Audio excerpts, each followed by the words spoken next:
Tema dari pembinaan kita adalah melayani Tuhan, kehormatanku. Saya menggarisbawahi kata kehormatanku, ya, kehormatan, ya.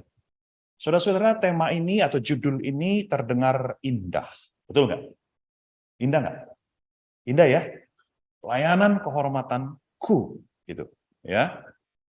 Tetapi permisi tanya, saudara-saudara, sungguhkah judul ini seindah kenyataannya?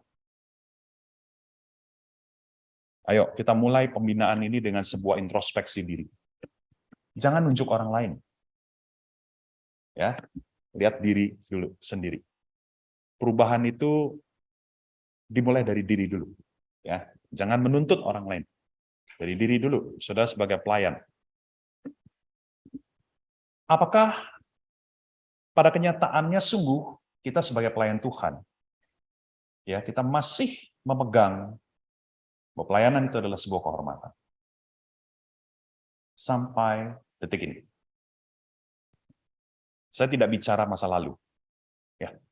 Mungkin dulu iya, saudara ketika pertama kali terjun dalam pelayanan, apalagi setelah saudara terima Yesus sebagai juru selamat, habis KKR gitu ya. Biasa habis KKR kan dikasih formulir, mau terlibat pelayanan atau apa gitu ya.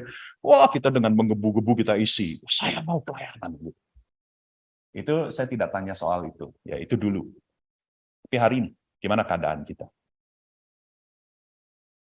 Ya, saudara boleh jujur di hadapan Tuhan, saudara tidak perlu ngomong kepada saya, ya, saudara jujur saja. Ya, selama saudara ikut pembinaan ini, saudara boleh bercakap-cakap dengan Tuhan di dalam hatimu, berdoa sama Tuhan, ya, sambil mendengar.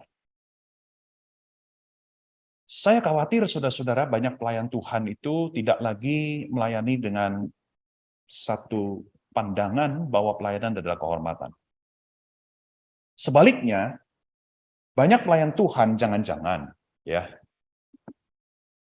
tetap melayani, tetap aktif, tetapi di dalam hatinya dia sudah mulai merasakan pelayanan bukan lagi sebagai kehormatan, tetapi apa? Beban. Beban. Coba, saya akan memberikan beberapa ciri-ciri atau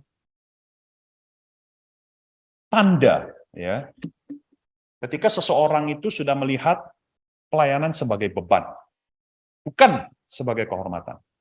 Coba, waktu saya jelaskan satu demi satu ciri-ciri ini, saudara-saudara, saya sekali lagi saya tantang saudara untuk introspeksi diri. Pembinaan hari ini nggak ada artinya kalau cuma isi pengetahuan. Saya rindu pembinaan pada pagi hari ini membedah hati kita lagi, seperti doa saya tadi.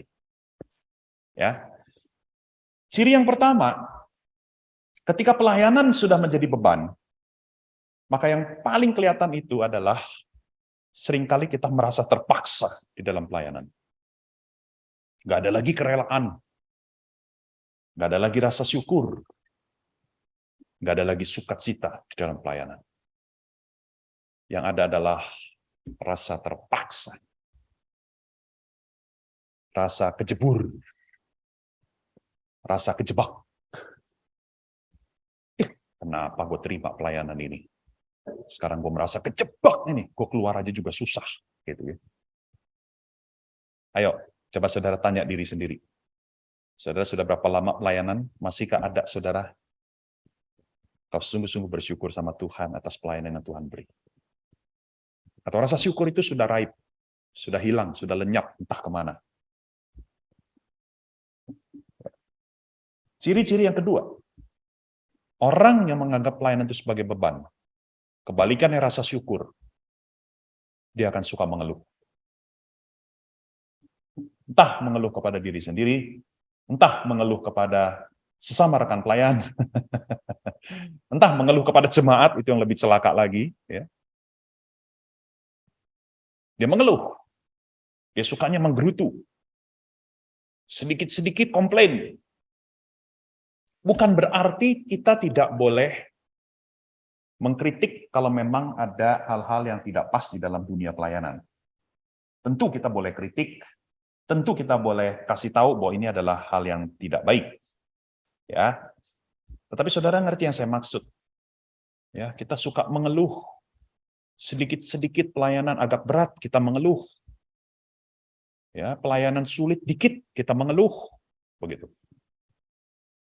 Yang berikutnya, ya, pelayan Tuhan yang menjadikan pelayanan sebagai beban itu seringkali setengah-setengah di dalam pelayanan.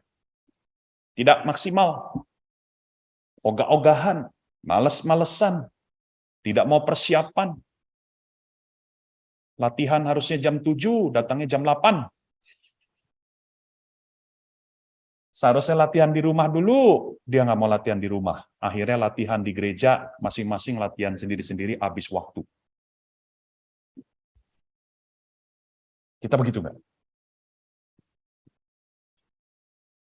Pelayan Tuhan yang menjadikan pelayanan sebagai beban, juga tanda berikutnya adalah sulit dikritik. Sulit dikasih masukan. Karena dia merasa pelayanan itu sudah berat buat dia. Jadi ketika dia dapat masukan, dia merasa, oke, that's it. Gua nggak bisa lagi nih. Gue melayani aja udah bagus. Gue bisa melayani aja, harusnya lo orang bersyukur sama gue. Gitu tuh. Ya. Gue dikasih masukan lagi, dikasih kritik lagi. Oh, no, it's too much. Ini terlalu banyak buat gue. Nah, pelayan yang melihat pelayanan sebagai beban sulit dikritik. Karena bagi dia kritik atau masukan atau teguran itu menjadi hal yang makin memberatkan dia di dalam pelayanan. Tanda berikut, nah ini yang sering saya dengar nih. Kalau orang melihat pelayanan sebagai beban ya, ketika dia udah nggak melayani, dia merasa lega, dia merasa bahagia, dia merasa senang. Berapa banyak pengurus komisi seperti itu, majelis seperti itu. Setelah selesai periode pengurusan, dia nggak kepilih lagi atau dia mundur, dia langsung penuh sukacita. Haleluya. Akhirnya bebas. Loh, berarti selama ini pelayanan penjajahan. Berarti selama ini pelayanan penjara buat kamu, gitu kan? Sehingga ketika itu selesai, kamu merasa, wow, merdeka. Nah, coba kita introspeksi diri. Ya. Kemudian tanda yang lain, ada 3 lagi ya. Tanda yang lain, ketika kita menganggap pelayanan sebagai beban, ya, seringkali ujung-ujungnya kita akan merasa gereja berhutang sama kita. Bahkan kita merasa ini yang paling kurang ajar, Tuhan berhutang sama saya. Kenapa? Karena dia merasa selama ini dia melayani, wah lihat nih pengorbananku ini. Aku sudah melakukan ini, lihat nih sebenarnya gue nggak mau tapi gue mau. Jadi sekarang kalau gue sudah lakukan ini, gereja, you owe me. Tuhan, you owe me. Gereja, engkau berhutang sama saya. Tuhan, kau berhutang sama saya. Kurang lebih kayak begitu. Ya. Berikut. Nah, ini ada hubungannya dengan yang barusan saya jelaskan. Kalau kita menganggap pelayanan sebagai beban, kita selalu merasa ingin dihargai. Yaitu tadi, karena dia merasa dia sudah melakukan banyak buat gereja. Ya. Jadi, alangkah pantasnya dong kalau aku dihargai, aku dihormati.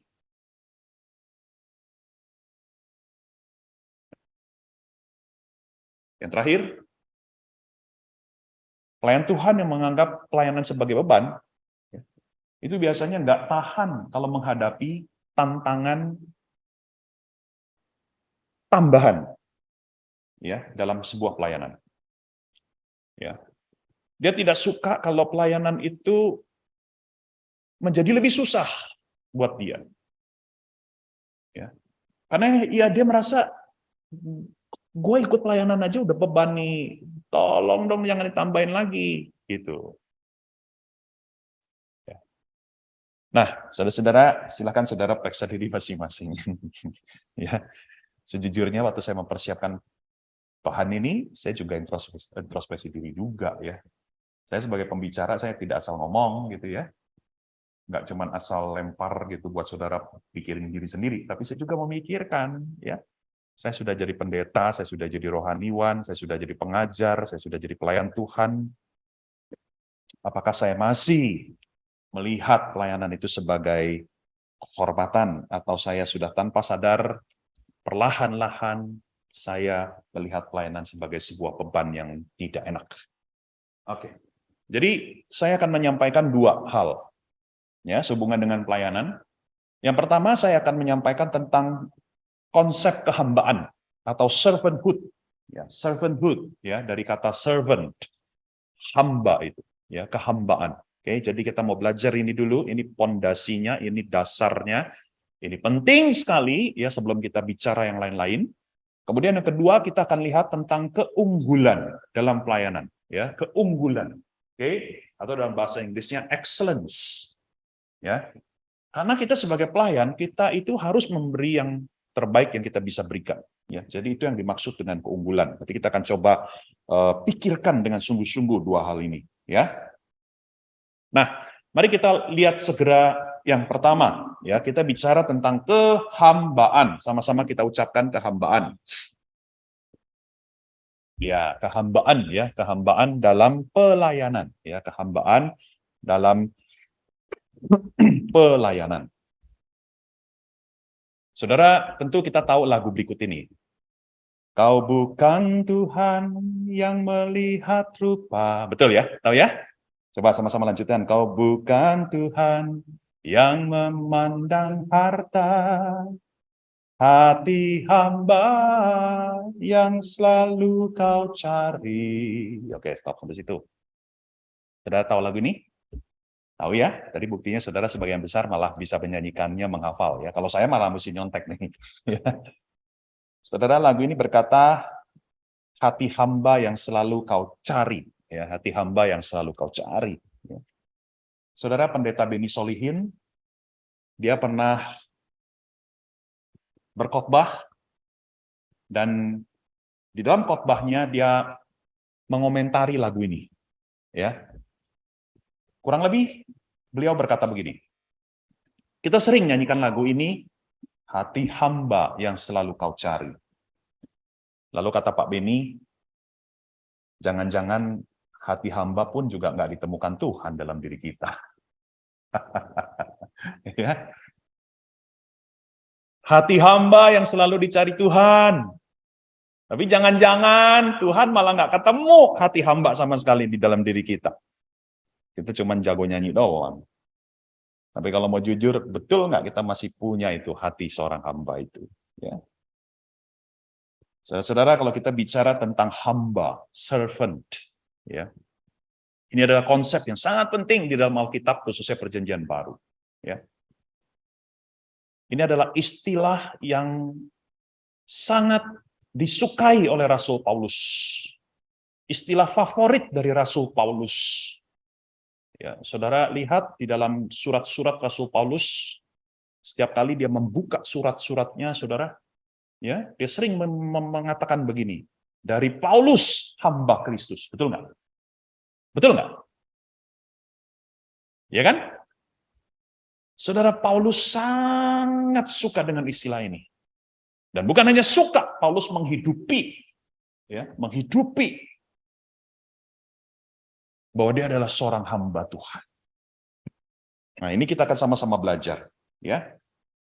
Sungguhkah kita mengerti artinya, ya, bahwa kita adalah hamba Tuhan? Saudara dengar ya, hamba Tuhan itu bukan hanya mereka yang jadi pendeta atau cuantau, ya. Hamba Tuhan itu bukan hanya mereka yang rohaniwan. Setiap orang percaya itu adalah hamba Tuhan. Amin. Coba sekarang masing-masing pegang dada sendiri. Jangan pegang dada orang lain, bahaya ya. Pegang dada sendiri. Katakan begini, saya hamba Tuhan. Belum semuanya, saya masih lihat ada 1-2 orang yang belum. Ayo, semuanya, 3, 2, 1. Saya hamba Tuhan. Sekarang ganti kata saya dengan nama sendiri. Ya, saya contohkan. Jimmy Setiawan adalah hamba Tuhan. Yuk, 3, 2, 1. Ya. Nah, sekarang pertanyaannya, kita ngerti nggak itu? Apa artinya bahwa kita ini, saya ini adalah seorang hamba Tuhan? Ya, seperti Paulus sungguh-sungguh menghidupi itu. Nah, coba kita akan pakai waktu beberapa puluh menit ke depan ini untuk kita belajar ya tentang kehambaan. Nah, saya akan mengajak saudara melihat satu ayat ya dari 1 Korintus pasal 7 ayat 22 ya. Nah, saudara mari kita baca sama-sama dengan kompak. 3, 2, 1. Barang siapa dipanggil oleh Kristus, ia menjadi hambanya. Oke, saudara perhatikan ayat yang pendek ini saya fokuskan pada dua kata, ya, dua kata yang saya warnai kuning. Yang pertama dipanggil, yang kedua menjadi. Oke, dari dua kata ini saya ingin mengajak saudara melihat bahwa hamba itu ya, kehambaan kita itu bisa dilihat dari dua hal. Yang pertama, kehambaan itu merupakan panggilan. Ya, sesuai dengan kata ini. Kita dipanggil oleh Tuhan. Ya. Pelayanan itu panggilan, saudara-saudara. Panggilan dari siapa? Halo, jawab. Dari siapa? Dari Tuhan. Walaupun yang ngajak pendeta kita. Walaupun yang ngajak majelis kita. Walaupun yang ngajak pengurus. Yuk ikut pelayanan yuk, gitu kan, diajak ya. Tetapi hendaklah saudara pagi hari ini saudara sadari bahwa sebetulnya yang memanggil kita melayani itu Tuhan sendiri. Tuhan pencipta alam semesta yang luasnya luar biasa ini. Tuhan yang memanggil Musa, yang memanggil Elia, Yesaya, Paulus, Tuhan yang sama memanggil Jimmy Setiawan untuk melayani. Saudara mesti pegang kebenaran ini seumur hidupmu. Saudara-saudara, pelayanan itu awalnya dari Tuhan, bukan dari keinginan kita. Walaupun ada istilah volunteer, ya kan? Saudara pernah dengar kan? Pelayanan itu volunteerism, gitu ya. Volunteer. Artinya apa? Pelayanan itu atas inisiatif kita kan? Kerelaan kita kan? Keinginan, kemauan kita yang daftar diri, betul? Gitu kan kira-kira ya? Iya kan? Tapi saudara-saudara, hari ini kita mau lihat lebih dalam. Pelayanan itu tidak dimulai dari diri kita. Pelayanan itu dimulai dari Allah yang memanggil, yang mempercayakan. Bukan dari saya. Bukan pertama-tama saya yang daftar, gue mau dong pelayanan. Boleh nggak buat ikut paduan suara? Nggak. Titik berangkatnya bukan dari diriku. Pelayanan itu awalnya dari Tuhan. Tuhan yang sudah memanggil kita dari awal. Buktinya apa? Ya, memang kita nggak dengar suara Tuhan ya. Jimmy Setiawan gitu ya. Kamu harus jadi anggota paduan suara gitu. Ya kan? Tapi bukan berarti nggak ada suara Tuhan, bukan berarti Tuhan tidak memanggil. Tuhan memanggil. Buktinya apa? Bahwa Tuhan itu memanggil kita dalam sebuah pelayanan. Buktinya adalah talenta dan kemampuan yang kita miliki. Tuhan sudah memberikan setiap kita talenta, kemampuan, bakat yang berbeda-beda. Betul? Iya kan? Tuhan memberikan sebagian orang suara yang baik, suara yang bagus. Tuhan memberikan sebagian orang kemampuan berhitung yang cermat. Tuhan memberikan kemampuan memimpin pada sebagian orang. Kemampuan mengajar pada sebagian orang yang lain. Artinya, saudara, Tuhan memanggil kita pada pelayanan-pelayanan yang khusus. Seseorang yang bisa bernyanyi baik, artinya Tuhan memanggil dia untuk pelayanan yang ada hubungan dengan nyanyi. Betul? Seseorang yang bisa menghitung dengan cermat, Tuhan memanggil dia untuk pelayanan seperti misalnya bendahara gereja. Kalau saudara diberikan kepemimpinan oleh Tuhan, berarti saudara dipanggil Tuhan untuk pelayanan-pelayanan yang ada hubungan dengan memimpin. Managerial, leadership. Kalau Tuhan memberikan kita kemampuan mengajar, berarti Tuhan memanggil kita di dalam bidang-bidang yang ada hubungan dengan pengajaran. Contoh, menjadi guru sekolah minggu. Betul? Saudara sadari bahwa itu semua panggilan dari Tuhan. Saudara, sebetulnya kalau kita mengerti pelayanan itu panggilan dari Tuhan. Saya mau tanya dulu satu hal. Jawab, Tuhan butuh kita nggak sebetulnya? Halo? Jawab, Tuhan butuh saya dan engkau nggak? Halo? Gereja mungkin butuh, tapi Tuhan butuh kita nggak sebetulnya? Tidak. Enggak. Jangan GR. Tuhan nggak butuh lu. Sehebat apapun lu, Tuhan nggak butuh. Tuhan bisa pakai orang lain. Atau Tuhan nggak usah pakai semua juga nggak apa-apa. Dia sudah sempurna sebetulnya. Jadi kalau Tuhan masih panggil kita, itu kehormatan buat kita. Amin. Tuhan masih mempercayakan sesuatu sama kita, itu loh. Tuhan masih mau pakai kita, Tuhan yang sempurna itu masih mau pakai kita, itu kehormatan. Soalnya kalau kita ngerti pelayanan itu panggilan dari Tuhan, maka kita akan terus melihat pelayanan itu sebagai sebuah kehormatan. Ilustrasinya begini. Saudara tahu Paskibraka? Paskibraka tahu? Pasukan pengibar bendera pusaka? Yang biasa setiap tanggal 17 Agustus bertugas. Saudara tahu nggak? Itu untuk menjadi anggota Paskibraka tidak mudah. Ya, jadi dari sekian banyak sekolah di Indonesia, ya kan? Itu ada seleksinya. Dari sekian ribu siswa di seluruh Indonesia, hanya dipilih barangkali beberapa puluh orang saja. Saudara, saya pernah nonton berita, bukan berita lah, pokoknya di TV begitu ya. Ada adegan di mana seorang siswa ketika mendapatkan berita, ya, kabar, surat dari Istana Presiden bahwa dia terpilih. Ya, padahal dia seorang siswa dari sebuah desa terpencil di daerah Sulawesi. Ya. Tapi dia dapat surat dari Istana Presiden. Selamat, kamu terpilih menjadi anggota Paskibraka di Istana Presiden pada tanggal 17 Agustus. Saudara, apa yang terjadi? Saya lihat tayangannya. Dia meledak dalam tangisan keharuan dan kebahagiaan. Wah, dia bersyukur dia dipilih oleh Istana Presiden untuk menjadi anggota Paskibraka.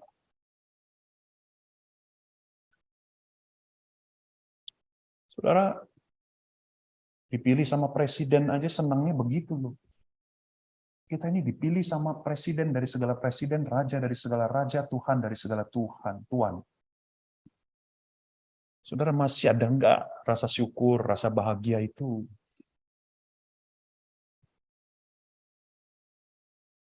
Oke. Yang kedua, kita lihat. Kalau kita bicara tentang hamba, ya, kehambaan, hamba, kita ini hamba Kristus, kita ini hamba Allah. Maka yang kedua, ya, yang saya ingin soroti adalah hamba itu bicara jati diri kita. Oke? Jati diri, identitas kita. Setiap anak Tuhan.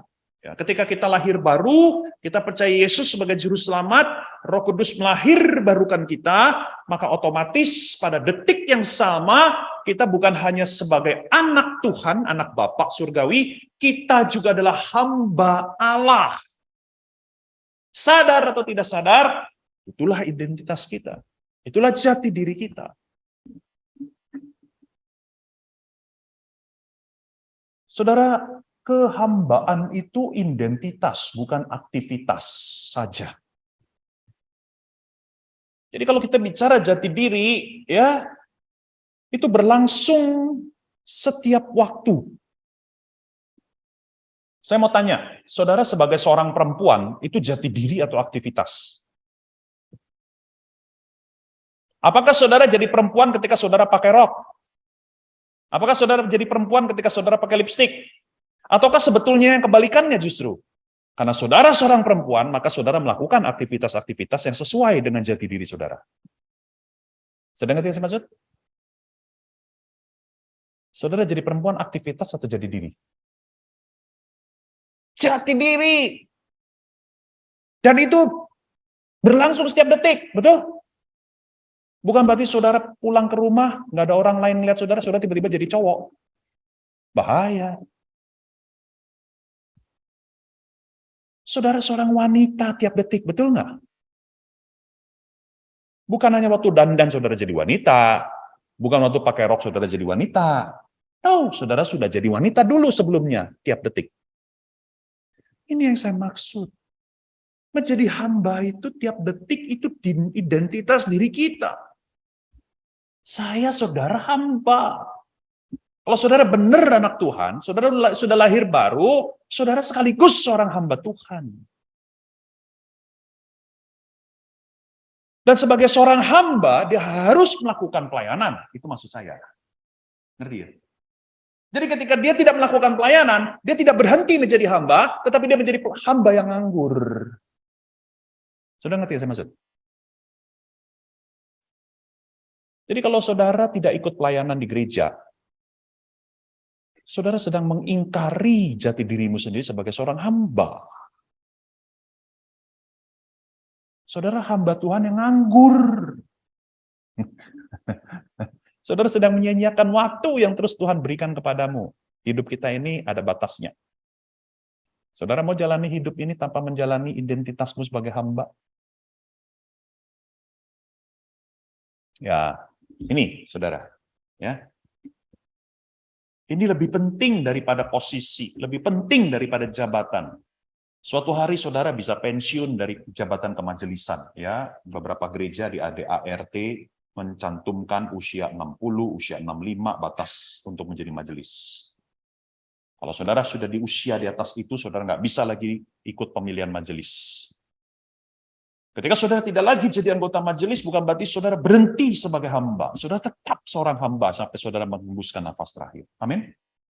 Artinya ketika saudara tidak menjadi pelayan Tuhan sebagai majelis, bukan berarti saudara nggak lagi melayani gitu loh. Saudara tetap harus melayani dengan apapun yang saudara masih bisa lakukan. Walaupun tidak dalam jabatan majelis. Tapi juga bukan berarti merongrong majelis yang aktif ya. Kebanyakan gitu ya, mantan majelis yang udah senior-senior gitu ya, bukan membantu malah merongrong gitu ya. Hati-hati. Nah, ini saya akan bahas sedikit nanti ya, tunggu ya waktunya, sabar. Oke? Nah, saudara mari kita lihat sekarang Filipi 2 ayat 1 sampai 11. Kalau saudara bawa Alkitab, saudara buka yuk.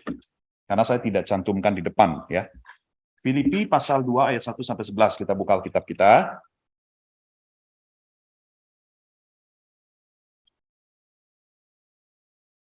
Oke, saya akan bacakan buat saudara, saudara lihat di Alkitab masing-masing ya. Jadi karena dalam Kristus ada nasihat, ada penghiburan kasih, ada persekutuan roh, ada kasih mesra dan belas kasihan. Karena itu sempurnakanlah sukacitaku dengan ini. Hendaklah kamu sehati sepikir dalam satu kasih, satu jiwa, satu tujuan, dengan tidak mencari kepentingan sendiri atau puji-pujian yang sia-sia. Sebaliknya hendaklah dengan rendah hati yang seorang menganggap yang lain lebih utama daripada dirinya sendiri, dan janganlah tiap-tiap orang hanya memperhatikan kepentingannya sendiri, tetapi kepentingan orang lain juga. Hendaklah kamu dalam hidupmu bersama, ya, hidupmu bersama seperti dalam konteks gereja, menaruh pikiran dan perasaan yang terdapat juga dalam Kristus Yesus, yang walaupun dalam rupa Allah tidak menganggap kesetaraan dengan Allah itu sebagai milik yang harus dipertahankan, melainkan telah mengosongkan dirinya sendiri dan mengambil rupa seorang hamba. Perhatikan ini, hamba garis bawahi, dan menjadi sama dengan manusia. Dan dalam keadaan sebagai manusia, ia telah merendahkan dirinya dan taat sampai mati, bahkan sampai mati di kayu salib. Itulah sebabnya Allah sangat meninggikan dia dan mengaruniakan kepadanya nama di atas segala nama.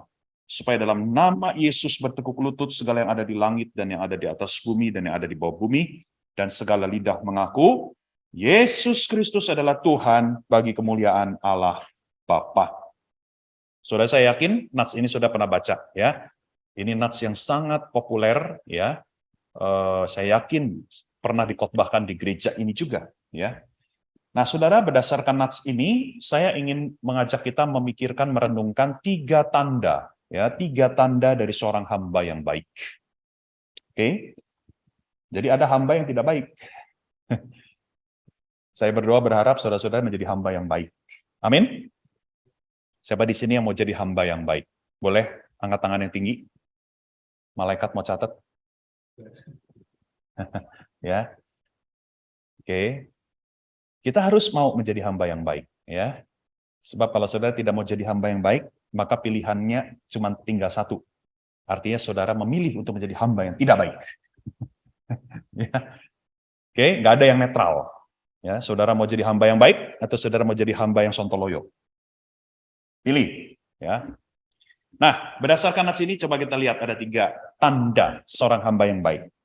Yang pertama, saudara-saudara, saya ajak kita lihat ayat 3 dan 4. Sebaliknya, hendaklah dengan rendah hati yang seorang menganggap yang lain lebih utama daripada dirinya sendiri. Dan janganlah tiap-tiap orang hanya memperhatikan kepentingannya sendiri, ya, tetapi kepentingan, kebaikan, ya, kemaslahatan orang lain daripada diri sendiri. Maka yang pertama, saudara-saudara, tanda atau ciri seorang hamba yang baik itu adalah dia selalu mengarah keluar. Kepada siapa? Ya, kepada orang lain. Ya, mengarah untuk kebaikan orang lain. Ini ciri hamba yang baik. Seorang hamba yang baik, saudara-saudara, tidak melihat dirinya yang lebih utama. Tidak melihat dirinya sebagai pusat. Namanya juga hamba, betul nggak? Beda hamba sama bos apa? Tahu nggak bedanya hamba sama bos? Kalau bos dilayani. Kalau hamba melayani. Jadi seorang hamba yang baik itu saudara-saudara ya, dia tidak pertama-tama lihat kepentingan diri, tetapi kepentingan orang lain. Oh, saudara, ini implikasinya banyak loh. Kalau saudara ngerti, benar-benar ngerti. Kalau saudara jadi guru sekolah minggu ya, maka saudara ketika engkau mempersiapkan bahan ya untuk mengajar, saudara akan terus-menerus memeriksa, saudara akan terus-menerus bertanya pada diri sendiri, apakah persiapan, apakah bahan ajarku ini sungguh akan dimengerti oleh anak-anak sekolah mingguku. Sungguh akan membantu mereka. Gitu. Jadi apapun yang kita lakukan, kita pastikan ini membantu orang yang kita layani.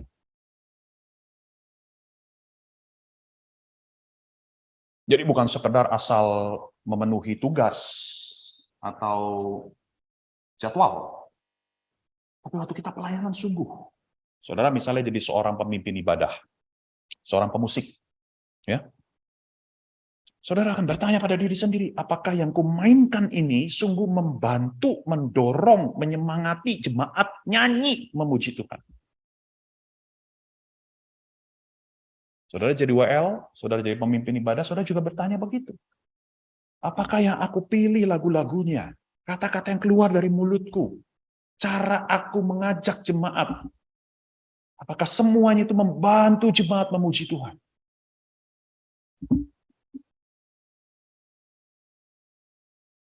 Jadi kalau saudara main musiknya salah pencet, nyanyinya fales, nggak latihan, nggak hafal lagunya, nggak jelas masuknya, saudara tidak membantu jemaat, saudara menyiksa jemaat. Karena jemaat yang saudara pimpin jadi bingung. Ini nyanyinya gimana sih? Yang di depan aja pada bingung. Yang gimana gua? Berarti saudara tidak mengarahkan dirimu untuk kepentingan orang lain. Saudara tidak peduli jemaatmu bingung atau enggak.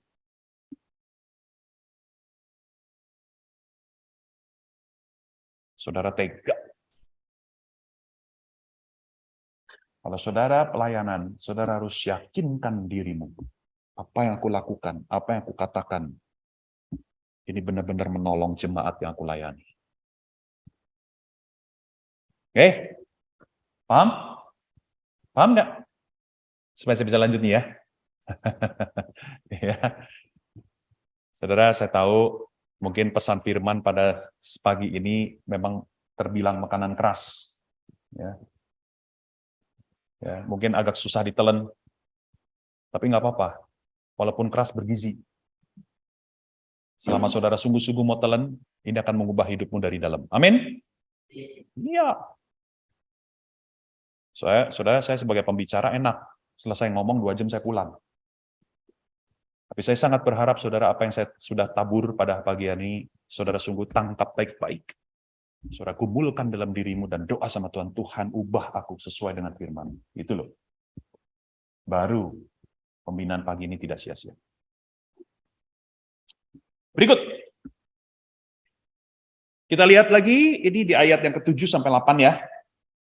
Yuk saya baca. Atau para wanita baca ya. Para wanita baca dengan kompak ya. Dimulai dari sini. 3, 2, 1.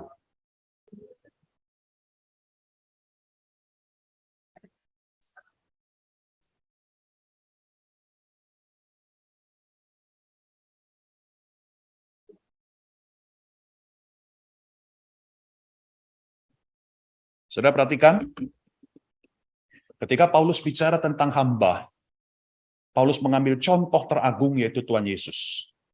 Dan di dalam ayat-ayat ini Paulus coba memberikan gambaran bagaimana Yesus menjadi hamba itu. Ya, Yesus yang adalah Tuhan, dia turun dulu menjadi manusia. Ya, dari Tuhan jadi manusia itu saja sebuah hal yang nggak enak. Betul? Betul nggak? Iya kan? Ini turun kategori loh, bukan sekedar turun level. Kalau turun level tuh kayak gini, saudara tadinya bos, sekarang saudara jadi kacung. Itu namanya turun level. Tapi saudara masih kategorinya manusia. Ngerti maksud saya ya? Tapi dari Tuhan jadi manusia, itu turun, bukan turun level lagi, turun kategori. Ibaratnya manusia jadi belatung.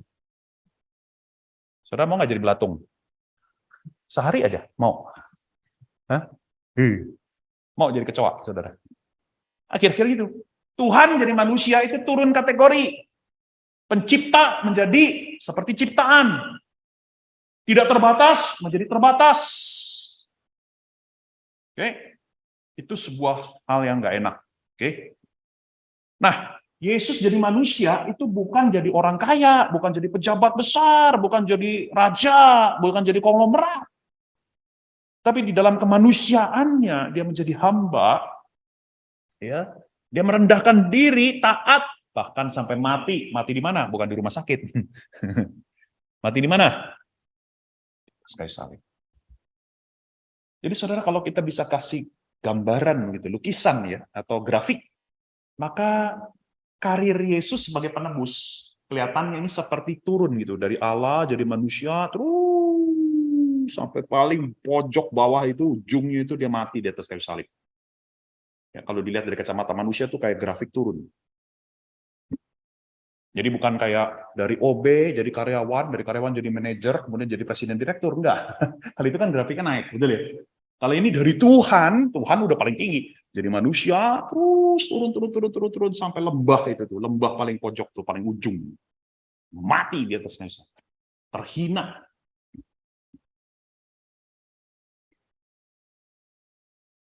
Nah, oh sorry, kok bisa tiba-tiba ke sini ya? Sorry, ini kebanyakan nih. Balikin lagi dong, tolong ke slide berapa tadi?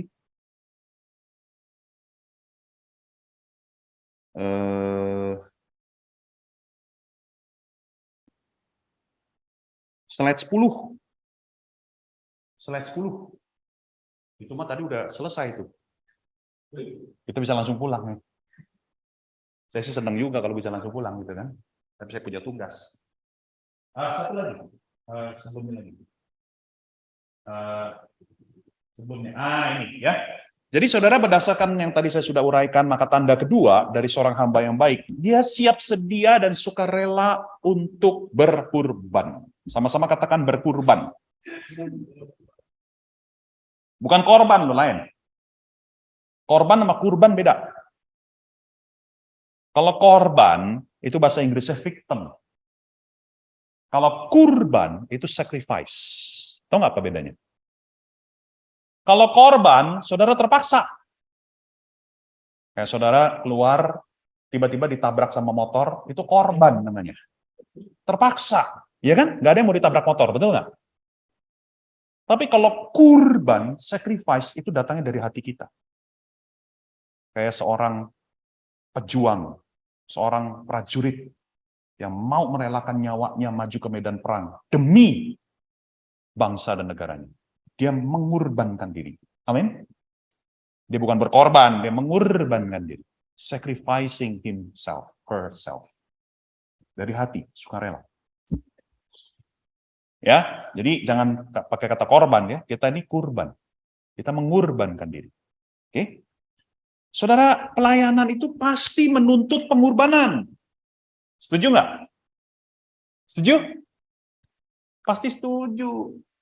Kalau saudara memang terlibat pelayanan, saudara nggak akan ragu menjawab ini, ya kan? Ya kecuali saudara pelayanannya nggak sungguh-sungguh. Semakin sungguh-sungguh seseorang dalam pelayanan, semakin banyak hal yang dia akan temui menuntut pengorbanannya. Makanya saya perlu jelaskan dan tegaskan. Menjadi jemaat dan menjadi pelayan, mana yang lebih enak?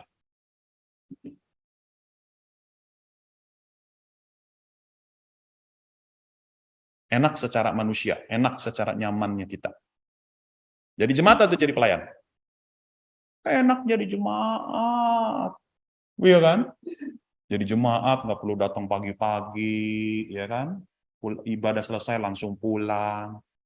Jadi pelayan kagak enak. Hari Kamis mesti datang, ikut rapat, persiapan, latihan. 1 jam sebelum ibadah mulai harus datang, mesti siap-siap. Selesai ibadah nggak bisa langsung pulang, ada evaluasi. Mending evaluasinya kalau enak. Udah capek-capek pelayanan, evaluasinya malah, wah tadi kamu salah, kamu nggak boleh begini, nggak boleh begitu. Bukan pujian yang kita terima ya. Saudara jadi pelayanan itu nggak enak. Jadi kalau saudara cari nyaman, saudara nggak boleh melayani. Bahaya. Saudara kalau mau masuk pelayanan, saudara harus tahu, saudara harus berkorban.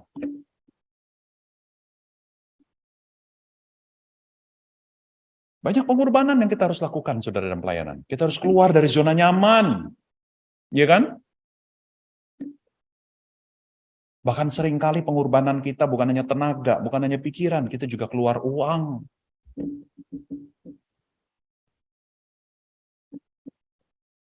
Ya. Nah, dengar baik-baik. Seberapa berhasilnya saudara menjadi seorang pelayan Tuhan di gereja, ya. Dengar baik-baik ya. Ini nggak ada di slide, tapi ini penting. Seberapa berhasilnya saudara jadi pelayan Tuhan di gereja, ya. Seberapa efektifnya saudara sebagai seorang pelayan Tuhan di gereja, apapun pelayananmu, mau guru sekolah minggu kek, mau pemusik kek, mau liturgis kek, seberapa efektif, seberapa berhasilnya, ya, seberapa kualitas pelayananmu di gereja, itu ditentukan oleh kesediaanmu, kerelaanmu berkorban dalam pelayanan. Kalau saudara tidak mau berkorban lebih, saudara tidak akan menjadi pelayan Tuhan yang juga lebih baik. Kalau saudara tidak mau mengorbankan kenyamananmu untuk berlatih sendiri di rumah, ya, menyediakan waktu 1-2 jam untuk ngulik lagu, maka saudara, engkau tidak akan menjadi pemusik yang efektif. Kau akan menjadi pemusik yang biasa-biasa aja. Nggak pernah akan maksimal. Kenapa? Karena engkau tidak pernah mau mengorbankan kenyamananmu untuk berlatih. Saudara lebih milih nonton Netflix. Saudara lebih milih nyantai-nyantai, tidur-tiduran di ranjang, daripada saudara sungguh-sungguh duduk di depan keyboard, saudara mikirin chord-nya harus bagaimana, intro yang bagus bagaimana.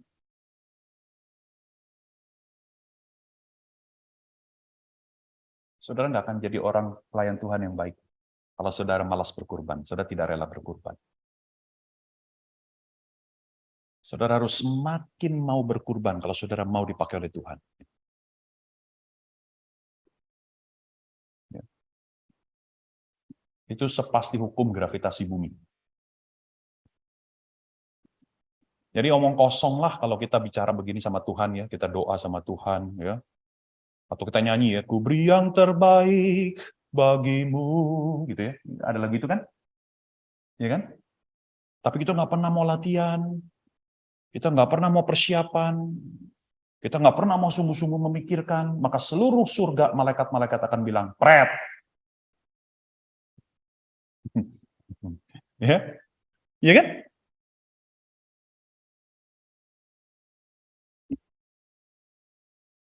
Saya setiap kali kalau memikirkan tentang pengorbanan dalam pelayanan ya, maka tokoh lain yang saya langsung terpikir itu adalah Bunda Maria ya, ibu kandung dari Tuhan Yesus ya. Pengorbanan yang dia berikan luar biasa, makanya dia dipakai oleh Tuhan untuk melahirkan seorang juru selamat. Ya. Dia hamil itu usianya masih sekitar 13-15 tahun. Dia mengorbankan kenyamanan dia mengorbankan masa dia sebagai seorang remaja yang harusnya dipenuhi dengan begitu banyak canda, tawa, kegembiraan, ya. Tetapi dia harus hamil, ya. Dia harus mengalami tekanan, dia harus mengalami kemungkinan orang-orang di desanya salah paham sama dia, kalau udah hamil di luar nikah sih. Tuduhan-tuduhan, bahkan ancaman hukuman dirajam, karena bisa saja orang-orang menuduh dia berzina, belum menikah kok udah hamil, berarti kan berzina. Dan di dalam hukum Taurat, perzinahan itu diganjar dengan hukuman rajam, sampai mati, dengan batu. Bunda Maria berkata, aku ini hanyalah hamba-Mu ya Tuhan. Pakailah aku seturut dengan kehendak-Mu. Betul nggak? Itu bagus sekali. Seorang anak remaja umur 13-15 tahun bisa berkata begitu. I am your servant, O Lord. Aku hanyalah hamba-Mu ya Tuhan. Aku tahu, ketika aku menjalani pelayanan ini, aku banyak hal yang aku harus korbankan. Tapi it's okay Tuhan. Aku ini hamba-Mu. Wish. Saudara, kalau gereja kita banyak orang seperti ini, gereja ini akan maju. Saya yakin itu. Orang yang mau benar-benar berkorban buat Tuhan. Bukan buat gereja ya, buat Tuhan. Tapi Tuhan akan pakai dia di dalam gereja ini. Yang berikut. Tanda berikutnya ini dari Filipi 2:7-8, tapi bagian yang terakhir. Ya, saya baca buat saudara deh. Ya, jadi di dalam ayat yang ke-8 ya saudara ya. Yes. Di dalam ayat yang ke-8 perhatikan, Yesus dia adalah Allah, ya, tetapi dia mengosongkan diri. Apa maksudnya mengosongkan diri? Ya, ini bisa dibahas secara teologis panjang lebar ya. Tetapi sesederhana ini aja deh. Mengosongkan diri itu artinya bukan berarti dia berhenti menjadi Allah, ya. Yesus tidak pernah berhenti menjadi Allah, sekalipun dia turun ke bumi, dia menjadi manusia, dia tetap Allah 100%. Ya, itu yang kita percaya di dalam doktrin Duinatur Kristus. Bahwa Kristus adalah Allah dan manusia. Allah sejati dan manusia sejati. Jadi Yesus tidak pernah berhenti menjadi Allah, Yesus tidak pernah berkurang sebagai Allah, dia tetap Allah yang sejati. Tetapi apa yang dimaksud dengan yang mengosongkan diri? Ya, pemahaman sederhana saya begini. Mengosongkan diri itu artinya begini, saudara. Tadinya dia adalah Allah yang menerima segala pujian di surga, ya, menerima segala pengagungan, penghormatan di surga oleh para makhluk-makhluk malaikat di surga, ya. Tetapi ketika dia turun ke bumi, dia menanggalkan puji-pujian itu. Di bumi, orang-orang tidak mengenal dia. Di bumi, orang-orang malah merendahkan dia. Jadi yang namanya mengosongkan diri itu artinya dia meninggalkan, dia menanggalkan ya segala pujian yang memang layak seharusnya dia terima itu. Ngerti yang saya maksud saudara? Ngerti ya? Segala privilege yang dia punyai sebagai Allah yang seharusnya dipuji, dihormati, ditinggikan, diagungkan, tinggalkan itu. Itu sebabnya dia dicerca, dia dihina, dia direndahkan orang-orang di bumi. Nah, dengan demikian saya akan memberikan kepada kita poin ketiga. Ya. Tanda ketiga dari hamba yang baik itu adalah bersikap tanpa pamrih atau merasa berjasa. Ini penting sekali, tapi jarang kita pikirkan. Saudara, seringkali ketika kita sudah melayani sekian tahun, apalagi kita sudah banyak memberikan pengorbanan, jadi ini ada hubungannya dengan poin kedua ya. Udah banyak memberikan pengorbanan. Barangkali gereja ini juga bisa dibangun karena duit kita paling banyak yang kita donasikan. Ya, kita jadi penyumbang terbesar di gereja ini, gitu ya. Mungkin saudara jadi majelis terlama di gereja ini. Bahkan mungkin saudara salah satu pendiri gereja ini. Kalau kita tidak hati-hati, saudara-saudara, maka di dalam hati kita, itu ada semacam rasa, aku pantas dihargai. Aku pantas dihormat. Kalau aku beri masukan harus diterima. Itulah artinya kau menghargai aku sebagai pendiri gereja. Itulah artinya kau menghargai aku sebagai majelis senior. Hati-hati.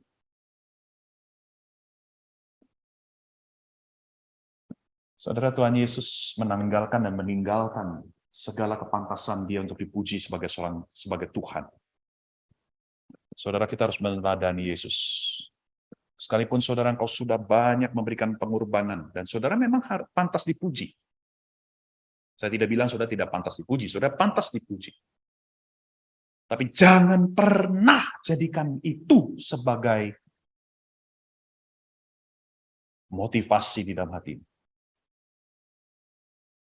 Jangan pernah ada semacam rasa entitled. Ya, entitled itu apa ya? Merasa, ya itu tadi saya bilang, gereja ini berhutang sama kita, Tuhan berhutang sama kita. Jadi, saudara-saudara, melayani dengan pamrih itu adalah salah satu racun berbahaya yang bisa merusak gereja. Saya menemukan banyak fenomena yang menyedihkan. Saya nggak tahu dengan gereja ini, tapi dari percakapan saya dengan banyak gereja, saya menemukan fenomena yang menyedihkan begini. Saudara tahu nggak siapa orang-orang yang paling kepahitan di gereja? Tahu nggak?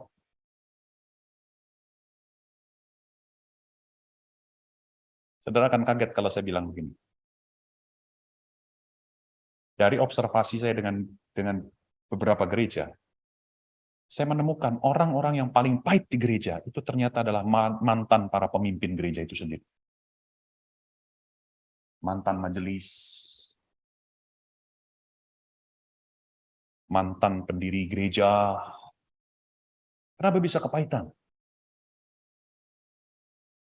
Karena mereka merasa paling berjasa, dan ketika gereja tidak memberikan apa yang mereka harapkan, mereka langsung kecewa.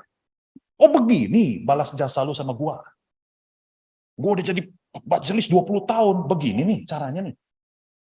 Akhirnya jadi orang yang paling pahit. Pindah gereja. Dia kira pindah gereja menyelesaikan masalah, padahal masalahnya di diri dia. Yang kasihan malah gereja yang baru. Karena dia bawa masalah itu ke dalam gereja yang baru. Iya kan? Saudara-saudara, kita harus menjadi seperti Yohanes Pembaptis. Yohanes Pembaptis mengatakan, iya Tuhan harus makin besar, tetapi aku harus makin, aku harus makin kecil. Saudara, saya mau tanya, secara matematika yang disebut makin kecil itu harus menjadi angka berapa? Yes, terima kasih. 0.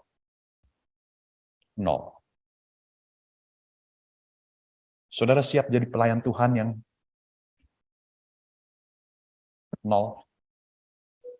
Setelah saudara begitu banyak pengorbanan, di ujung hidup saudara, saudara berkata, Tuhan, bukan aku yang layak menerima segala pujian, tapi Engkau.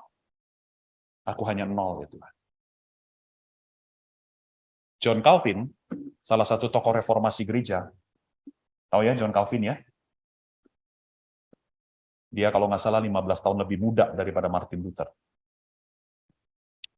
John Calvin, dia seorang pemikir yang luar biasa. Dia yang meletakkan dasar-dasar teologi reformasi gereja. Ya. Dia menulis begitu banyak sekali karya-karya yang sampai sekarang masih terus dipelajari oleh orang-orang Kristen. Ya, ribuan halaman dia tulis, pengorbanan yang luar biasa. Tetapi di ujung hidupnya dia berpesan kepada orang-orang, kuburkan aku di kuburan yang tidak ada tandanya atau tidak ada nisannya. Karena aku tidak mau setelah aku meninggal, orang-orang berziarah, menghormati aku tidak mau. John Calvin berpesan itu. Dan sampai sekarang kita nggak tahu kuburan John Calvin di mana. Dia tidak mau orang-orang meninggikan dia, sekalipun dia sudah meninggal. Menganggap dia sebagai pahlawan, menganggap dia sebagai tokoh. Enggak. Dia sadar, dia bukan siapa-siapa di hadapan Tuhan. Kalau dia bisa dipakai untuk melayani, itu sebuah kehormatan. Tapi kiranya segala pujian dan hormat hanya kepada Tuhan. Amin. Jadi kita sudah meletakkan dasar, bicara tentang kehambaan, ya, kehambaan di dalam pelayanan, ya. Jadi hamba itu adalah jati diri kita, hamba itu adalah panggilan kita, ya. Masih ingat nggak 3 tanda dari hamba yang baik tadi? Ayo. Yang pertama, mengarahkan diri kita untuk kebaikan orang lain, betul? Yang kedua, ingat salib. Apa? Rela berkorban. Yang ketiga, tidak pamrih. Tidak menghitung jasa. Ya. Tidak mengingat jasa sendiri. Ya. Tidak merasa gereja berhutang sama kita. Ya. Oke? Jadi itu 3 tanda, ya. Nah, kita lanjutkan ya. Sekarang kita bicara tentang keunggulan dalam pelayanan. Oke, saya akan mulai sesi yang kedua ini dengan mengatakan begini. Kalau kita baca di dalam Alkitab, ya, maka kita bisa menyimpulkan satu kebenaran yang menarik begini. Kesetiaan di dalam pelayanan itu bukan seberapa lama kita melayani Tuhan, tetapi seberapa baiknya kita bersungguh-sungguh melayani Tuhan. Saya ulangi ya. Jadi kalau kita bicara tentang konsep kesetiaan melayani di dalam Alkitab, ya. Contohnya misalnya perumpamaan Tuhan Yesus tentang 3 hamba dengan talenta. Masih ingat itu? Masih ingat? Hamba dengan 1 talenta, 2 talenta, dan 5 talenta. Betul? Guru sekolah minggu, betul? Biasa kalau saya tanya soal cerita Alkitab, saya ngeceknya sama guru sekolah minggu gitu ya. Karena guru sekolah minggu mestinya lebih tahu nih ya soal cerita-cerita ini. Saudara lihat ya, firman Tuhan itu mengajarkan kepada kita, konsep kesetiaan dalam melayani bukan pertama-tama seberapa lama engkau sudah melayani Tuhan di gereja. Tetapi seberapa sungguh kita melayani Tuhan. Seberapa baik yang kita bisa berikan buat Tuhan. Jadi percuma saudara melayani 50 tahun, tapi saudara selama pelayanan itu, saudara tidak memberi yang terbaik, saudara pelayanan itu asal-asalan, ya.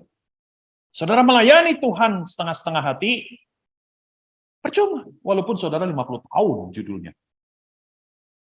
Tapi mungkin saudara pelayanan hanya baru 2-3 tahun. Tetapi dalam 2-3 tahun itu saudara sungguh-sungguh mengerahkan diri saudara yang terbaik. Maka saya yakin berdasarkan firman Tuhan, ini yang dimaksud kesetiaan dalam pelayanan. Karena saudara mengembangkan, mengabdikan, mempersembahkan lagi talenta-talenta yang saudara berikan untuk Tuhan. Seperti kisah perumpamaan Yesus itu. Ya, jadi saudara-saudara jangan bersembunyi di balik berapa lama saudara sudah melayani. Ya, saudara sudah puluhan tahun melayani, saudara merasa puas. No, bukan itu ukurannya. Kalau kata Alkitab, ukuran kesetiaan pelayanan bukan berapa tahun. Ukuran kesetiaan pelayanan yang pertama-tama yang paling utama itu adalah seberapa baik saudara bersungguh-sungguh di dalam pelayanan. Oke? Nah, saudara kita lihat ya, ada satu ayat yang saya mau kita baca. Amsal 3 ayat 9. Yuk kita baca sama-sama. 3, 2, 1. Hormatilah Tuhan dengan mempersembahkan kepadanya yang terbaik. Ya. Jadi saudara, ada hubungan antara menghormati Tuhan dengan memberi yang terbaik. Maka kalau saya mau katakan sebaliknya, kalau saudara tidak memberi yang terbaik kepada Tuhan, maka saudara sebetulnya sedang tidak menghormati Tuhan. Sesederhana itu. Saya ulangi ya. Kalau saudara di dalam pelayanan tidak berusaha memberi yang terbaik yang saudara bisa, oke? saudaranya memberi yang pas-pasan, oke? Saudara sebetulnya sedang tidak menghormati Tuhan, kalau kata ayat ini. Saya jadi teringat dengan Maleakhi pasal pertama. Di dalam Maleakhi pasal pertama, Tuhan menegur bangsa Israel. Apa yang menjadi teguran Tuhan? Karena bangsa Israel mempersembahkan korban-korban hewan yang cacat, yang kurus, yang buta, yang pincang kepada Tuhan. Padahal mereka punya hewan-hewan yang bagus, yang sehat, yang gemuk. Tetapi mereka sengaja menyimpan itu untuk mereka jual, supaya mereka mendapat keuntungan buat diri sendiri. Jadi yang dikasih ke Tuhan, itu adalah hewan-hewan yang cacat, yang nggak laku di pasar. Hewan-hewan yang buta, yang nggak akan ada orang yang mau beli. Dia kasih ke Tuhan. Lalu Tuhan menegur bangsa Israel. Kalian kelewatan. Masa kalian kasih aku yang kayak begini-begini? Padahal kalian bisa kasih yang terbaik, tapi kalian kasih yang sisa-sisa. Tuhan marah. Itu ada di Maleakhi pasal 1. Nanti baca ya di rumah ya. Pertanyaan saya, kita begitu nggak? Sebetulnya saudara bisa beri yang lebih baik, tapi saudara nggak mau. Saudara males. Saudara hanya kasih setengah-setengah. Setengah masih mending, kadang kita kasih 1/4 lagi. Ya kan? Jujur, ayo. 1/4 masih mending, kadang kita kasih cuma 1/5 buat Tuhan. Maka sekali lagi berdasarkan ayat ini, kalau engkau tidak memberi yang terbaik yang kau bisa, kata firman Tuhan, engkau sedang tidak menghormati aku. Atau dalam bahasa yang lebih belak-belakan, engkau menghina aku. Kau merendahkan aku, kata Tuhan. Saudara, Tuhan kita itu Tuhan yang maha besar, dia patut dan pantas menerima yang terbaik dari diri kita. Amin? Amin? Tahu nggak kenapa? Karena dia sudah lebih dahulu memberi yang terbaik buat kita.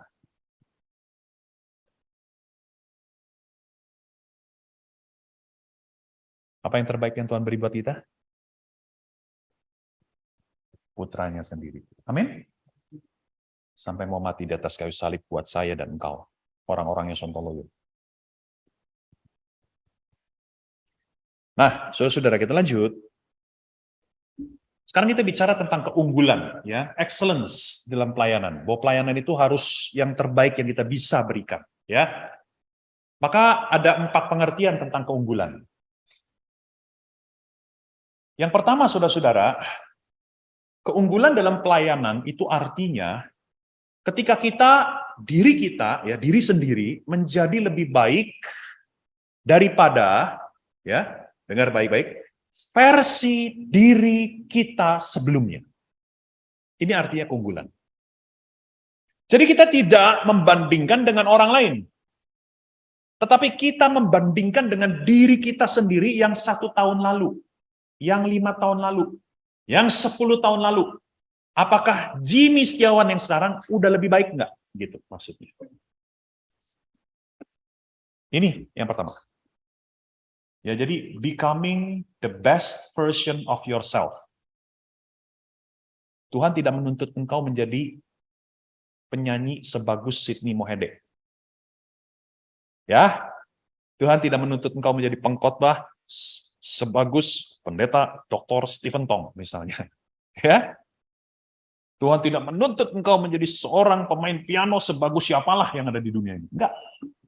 Tuhan menginginkan engkau menjadi dirimu yang terbaik. Amin? Amin? Jimmy Setiawan yang lebih baik daripada sebelumnya. Sekali lagi, saya kembali kepada perumpamaan Tuhan Yesus tentang hamba dengan 1, 2, dan 5 talenta. Betul? Sudah perhatikan, hamba yang 2 talenta melipat ganda menjadi 4. Betul? Hamba yang 5 melipat ganda menjadi 10, betul? Tetapi kalau saudara baca perumpamaan Tuhan Yesus, pujian yang keluar dari Sang Tuhan kepada hamba dengan 4 talenta, dengan hamba dengan 10 talenta, pujiannya sama.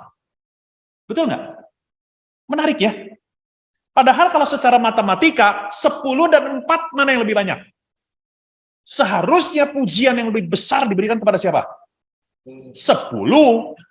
Tetapi tidak begitu di dalam perumpamaan Tuhan Yesus. 2 jadi 4, pujiannya sama dengan 5 menjadi 10. Kenapa? Karena walaupun secara matematika 10 lebih banyak daripada 4, tetapi secara proporsional dua-duanya 100%. Betul nggak? Betul nggak? Yang 2 jadi 4 berarti dia 100%. Dia berusaha di dalam keterbatasan dia berusaha sebaik mungkin. Walaupun saya hanya jadi 4, tapi sudah 100% diri saya itu. Jadi saudara jangan minder kalau saudara nyanyi nggak sebagus orang lain. Karena Tuhan tidak menuntut engkau jadi kayak dia. Tuhan mau engkau lebih bagus daripada dirimu sendiri setahun, 2 tahun, 5 tahun yang lalu. Amin. Jadi sekarang mari kita periksa diri. Saudara sebagai seorang liturgis, sudah 5 tahun, kalau saudara bandingkan dirimu hari ini dengan versi dirimu 5 tahun yang lalu, Anda mengalami kemajuan nggak? Lebih baik nggak? Atau malah kemunduran? Dulu nyanyi nggak falas, sekarang nyanyinya malah banyak falasnya. Dulu persiapan bisa 2 jam, sekarang malah nggak ada persiapan. Itu namanya kemunduran. Dulu kalau datang pelayanan, selalu sejam sebelum pelayanan datang. Sekarang datangnya pas-pasan. Mending pas-pasan, pelan.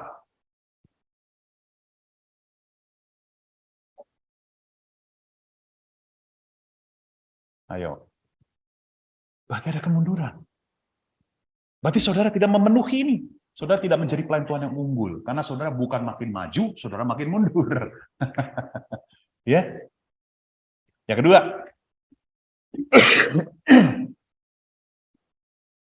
Ketika kita memberikan yang lebih baik daripada yang diharapkan atau standar dari pihak gereja. Ya. Misalnya begini, saya kasih contoh seorang operator multimedia. Ya. Operator multimedia yang menayangkan teks lagu atau teks Alkitab dan sebagainya di dalam ibadah. Tugas seorang operator multimedia namanya juga operator, berarti dia yang mengoperasikan, betul? Ya kan? Jadi itu tugas dia. Itu standar yang diberikan oleh gereja.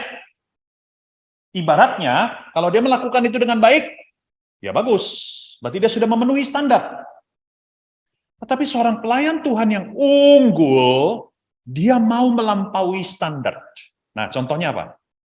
Misalnya, ketika dia mendapatkan teks lagu dari liturgis atau dari worship leader, ya, dia tidak sekedar copy paste tampilkan di layar waktu ibadah, tetapi sebelumnya dia akan coba cek dulu kata-katanya ada typo atau enggak. Ada salah ketik atau enggak. Ngerti ya? Walaupun itu bukan tugas dia. Tetapi demi ibadah yang berlangsung dengan baik, dia mau memeriksa itu. Bukan tugas dia loh, memeriksa teks. Oke, itu tugas liturgis, itu tugas worship leader. Jadi kalau teksnya salah, seharusnya yang diomelin liturgisnya. Kenapa lo kasih teks yang salah? Tetapi seorang operator multimedia yang baik, yang unggul, dia nggak mau hanya bekerja standar, tapi dia mau melampaui standar. Ya, melampaui target yang diharapkan. Dia periksa, ada nggak salah ketik? Ada nggak kesalahan redaksional penulisan-penulisannya? Ya, yang sering kali itu misalnya nya itu harus huruf besar, tapi ini malah huruf kecil. Jadi beda kan? Kalau huruf besar kan nya Tuhan, gitu kan?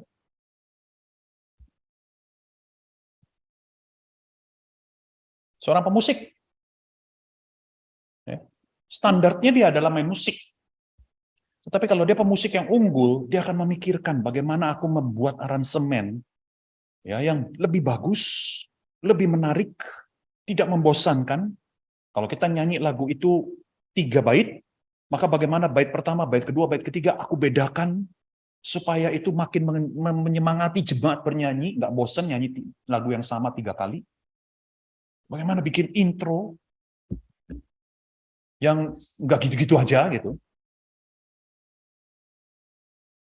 Itu seorang pelayan Tuhan yang unggul.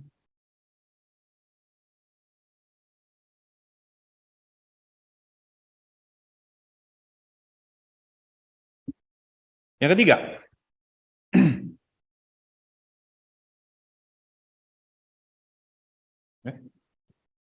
ya, boleh tolong diklik. Yes. Ketika semua aspek atau segi diri kita bertumbuh secara bersamaan. Ya. Jadi apa yang saya maksud? Begini. Janganlah kita sebagai pelayan hanya bertumbuh dalam 1-2 aspek, tetapi mundur atau jalan di tempat di beberapa aspek yang lain. Ya. Contoh, mungkin kita secara skill, secara keterampilan bermain musik, secara keterampilan memimpin ibadah, secara keterampilan yang lain, maju. Tetapi misalnya secara kerjasama kita masih jelek. Kita nggak bisa kerjasama sama orang lain. Ya. Secara apa lagi? Secara kedisiplinan kita masih buruk. Kita suka terlambat datang latihan misalnya. Ya. Seorang pelayan Tuhan yang unggul, semua aspek dirinya itu harus sama-sama maju. Keterampilannya makin bagus, ya kan? Tetapi juga karakternya makin baik, dia makin disiplin, dia makin bisa kerjasama dengan orang lain, gitu loh. Itu pelayan Tuhan yang baik. Paham ya? Jadi utuh. Seluruh aspek dari diri kita sama-sama ikut maju, menjadi lebih baik. Itu unggul. Yang ketiga, yang keempat, yang terakhir. Ketika keunggulan menjadi gaya hidup atau kebiasaan dalam kondisi pelayanan apapun. Jadi jangan mentang-mentang pelayanannya itu untuk ibadah Natal, ya, yang akan diikuti ratusan orang, ya, pengkhotbahnya pengkhotbah yang terkenal. Maka kita persiapannya sangat luar biasa, latihan bisa sampai 8 kali misalnya. Ya. Tetapi ketika pelayanan di gereja sendiri, ya ibadah hari Minggu yang cuma didatengin 20-30 orang, kita persiapannya asal-asalan. Berarti saudara tidak sungguh-sungguh unggul. Saudara ngerti yang saya maksud? Saya mempersiapkan bahan ini, saudara. Saya tidak memandang gereja mana yang undang saya. Ya. Pokoknya kalau saya diundang, saya harus bawakan topik ini, saya akan coba beri yang terbaik. Sekalipun yang datang nggak nyampe 100, misalnya. Saya bukan maksud menyombongkan diri ya. Saya membawakan pembinaan, khotbah. Saya pernah khotbah, itu kayak di Betani Nginden itu di Surabaya. Saya khotbah itu ribuan orang, saudara, yang datang. Tetapi saya tidak pernah membeda-bedakan. Mau cuman di Gepembri, ya, yang orangnya mungkin nggak nyampe 50 orang yang hadir, saya tetap berusaha memberi yang terbaik. Saudara lihat nggak sih saya berusaha yang terbaik ini? Poin-poinnya, saya kalau udah buat slide, saya berusaha lihat lagi, ada nggak saya salah ketik, saya salah typo. Saya berusaha memberi yang terbaik kepada saudara.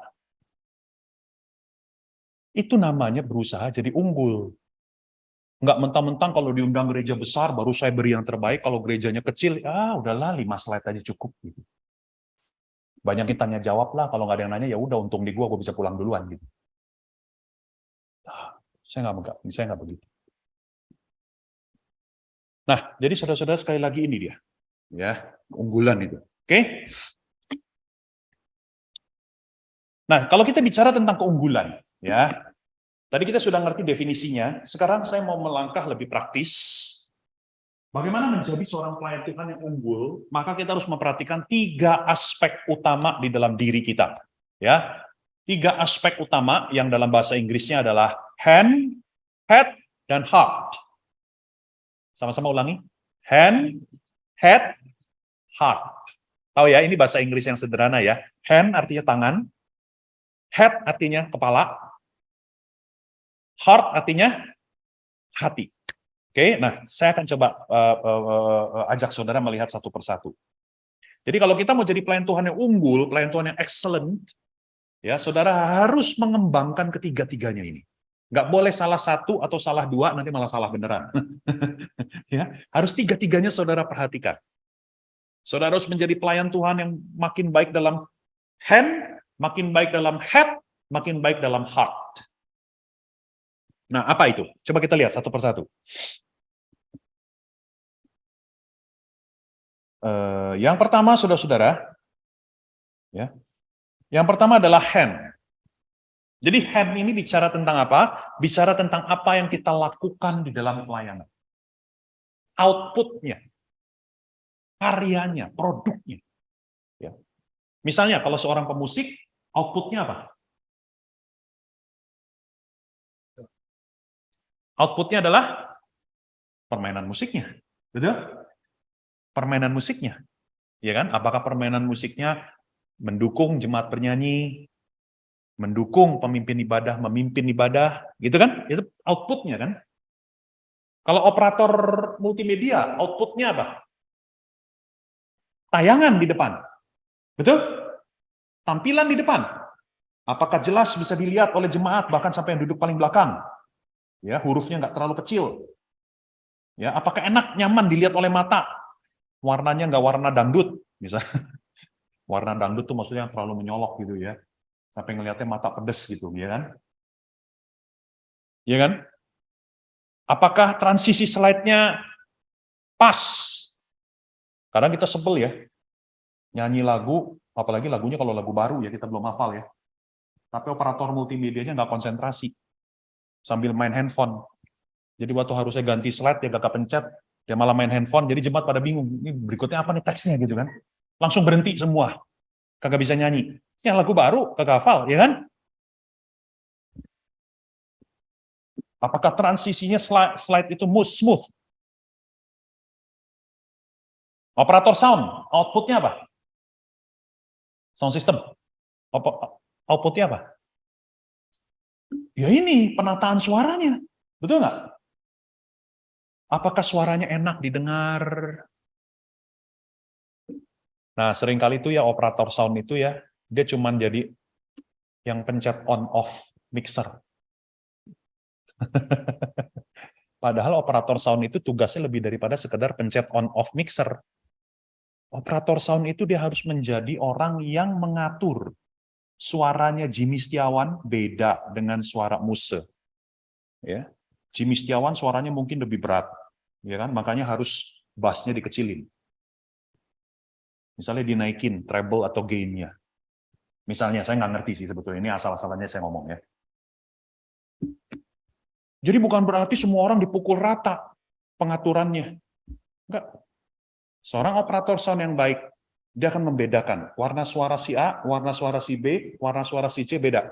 Itu sebabnya kalau si A harus begini pengaturannya, si B harus begitu, nggak boleh sama. Supaya jadi enak didengar sama jemaat. Sayangnya banyak operator sound cuma on-off doang. Pas dia datang, dinyalain. Terus dia diem. Dia jadi kayak pemadam kebakaran aja. Kalau mic-nya bunyi, ya, baru dia beraksi lagi. Tapi kalau semuanya nggak ada masalah, dia diem. Baca handphone, lihat Facebook, ya, lihat IG, TikTok, gitu ya. Nanti udah selesai ibadah, baru dipencet off lagi. Cetek, itu mah siapa juga bisa. Cuma pencet on-off doang, ya kan? Operator sound yang baik itu dia harus ngerti beda suara. Ini baru ngomongin suara manusia loh, belum ngomongin ini alat musik. Apalagi kalau kita band.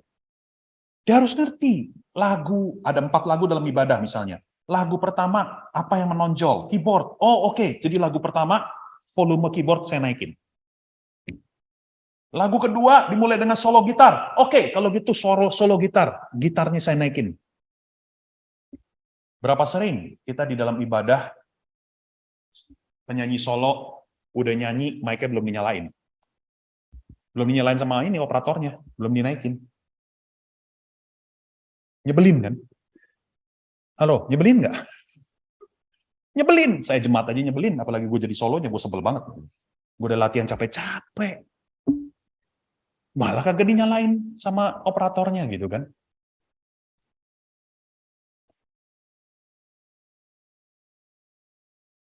Saudara tahu nggak?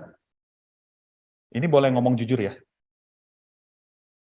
Saudara mau tahu nggak caranya tahu apakah gereja kita udah excellent atau enggak dalam pelayanan?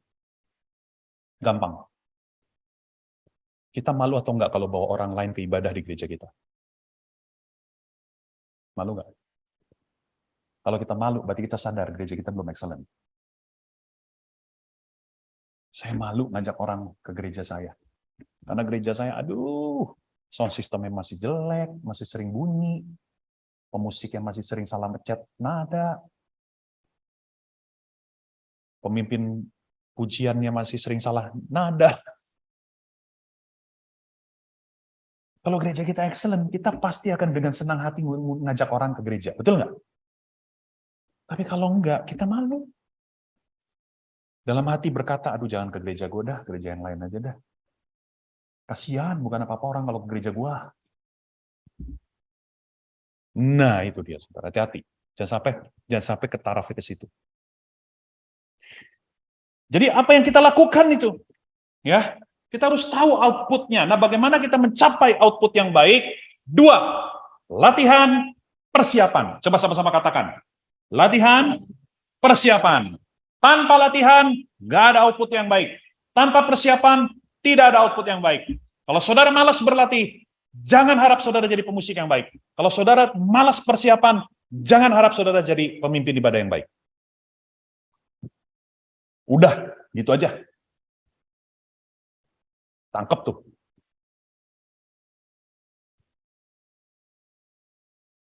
Saudara harus berlatih. Kalau saudara lihat orang-orang yang jago dalam bidangnya, saudara lihat seorang Lionel Messi, pemain sepak bola yang luar biasa itu. Dia bisa menggiring bola, menggocek, menendang bola dengan kecepatan tinggi sampai gol. Saudara bisa lihat seperti pemain basket, ya saya tahunya yang zaman dulu ya, Michael Jordan itu ya. Luar biasa sekali, lincah sekali, walaupun badannya besar, tapi dia begitu lincah. Bisa membawa bola basket loncat sampai 2 meter itu. Bahkan dari kejauhan 30 meter dia bisa sampai masuk gitu. Saudara lihat seorang pemain piano yang jago banget. Ya, saya kebetulan kan penggemar musik klasik ya, jadi saya cuma tahunya contohnya dari musik klasik nih ya. Misalnya seorang pemain piano seperti Lang Lang, kalau sudah pernah dengar itu orang China ya. Dia masih muda, usianya 40-an, tapi dia jago sekali main piano, di mana-mana diundang, di Eropa, dan sebagainya. Saudara tahu nggak, itu mereka bisa jago dari mana? Dari ribuan jam mereka latihan. Bukan puluhan, bukan ratusan lagi loh. Ribuan jam mereka latihan. Saudara sampai segitu nggak tuh, latihan sampai ribuan jam tuh? Nggak heran kalau saudara nggak maksimal. Ribuan jam! Saudara kan nggak tahu di dapurnya kayak gimana, betul nggak? Seorang pemain bulu tangkis siapa tuh? Kalau yang terkenal sekarang siapa sih namanya? Saya nggak ngikutin lagi. Hah? Ya kan? Saudara lihat dia main bulu tangkis luar biasa. Wah, cetok. Wah, dia smash. Saudara tahu nggak di dapurnya kayak gimana? Waktu mereka latihan di sasana mereka. Untuk urusan terima kok aja itu mereka harus pukul 200 kali. Cetak. Nanti gantian backhand. Cetak 200 kali. Cetak. Latihan begitu terus. Seorang pemain piano yang hebat, latihan di rumah.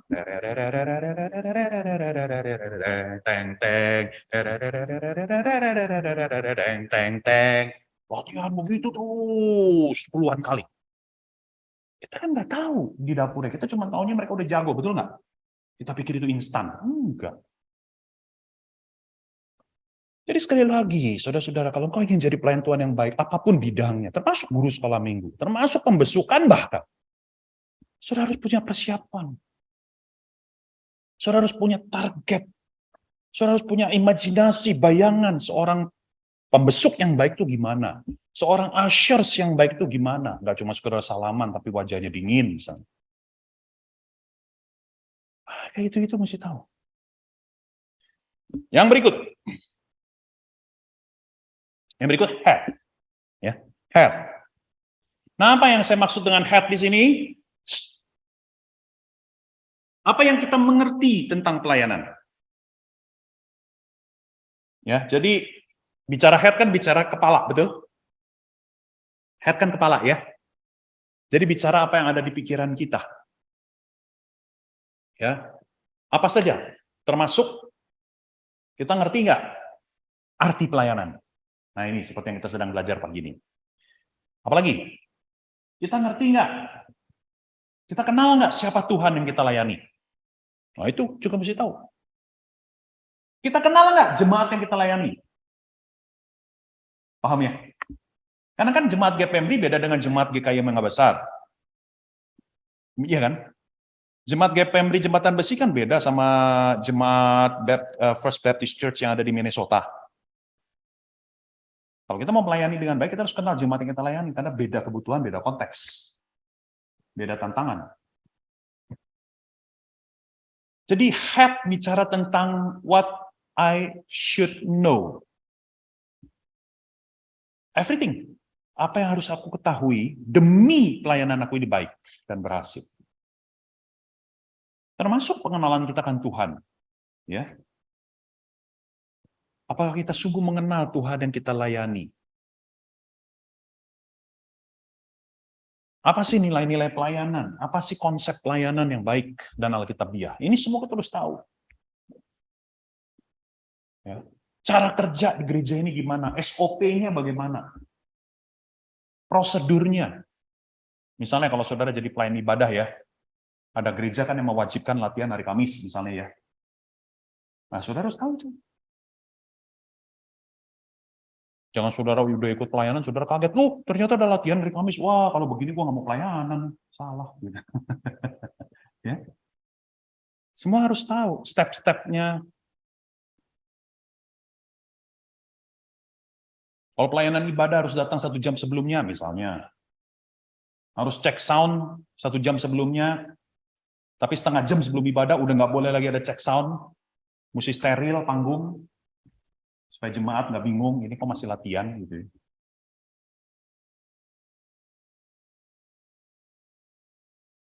Semua harus tahu. Bahkan sampai sesederhana cara menggunakan mic. Saudara harus tahu. Saudara pemimpin ibadah singer pakai mic kan? Cara menggunakannya saudara harus tahu. Mic condenser dengan mic dynamic beda. Kalau saudara dikasihnya mic dynamic, maka saudara harus pastikan moncong mic itu di depan mulut saudara. Karena mic dynamic itu tangkapan wilayah jangkauan tangkapan suara itu sempit. Dynamic. Tapi kalau kondenser luas. Sehingga saudara kalau mau begini, mic-nya juga saudara masih ketangkep. Betul nggak? Operator. Ya. Nah, saudara harus tahu itu cara belajar itu, cara pakainya. Ada WL yang malah anti mic ya. Pernah lihat WL yang begini nggak? Mic-nya malah dijauhin sama dia. Atau ngomong mic-nya, taruh mic-nya di sini. Ya buat apa lu pakai mic? Mic itu kan buat bantu kita ngomong, betul ya? Tapi mic malah cuma ditaruhnya di perut. Saudara-saudara yang terkasih di dalam Tuhan. Ini dong, saudara-saudara yang dikasih oleh Tuhan. Gitu, cara pakai itu harus tahu. Ya. Bahkan sesederhana tepuk tangan loh. Tepuk tangan juga saudara harus tahu, khususnya kalau saudara sebagai pemimpin ibadah dan singer. Banyak kita tuh salah tepuk tangan. Tepuk tangan lagi nyanyi ini. Kita seringkali tepuk tangannya itu kalau birama 4/4 ya, kita seringkali salah itu beatnya tuh beat pertama dan beat ketiga. Ya. Harusnya tepuk tangan yang benar itu beat 2 dan 4.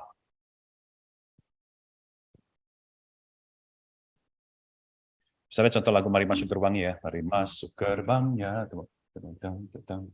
Itu 4/4 bukan ya? Ada lagu contoh lagu yang 4/4 nggak ya?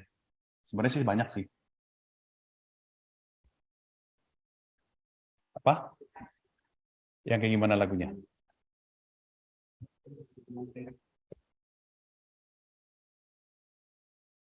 Oh, gitu ya.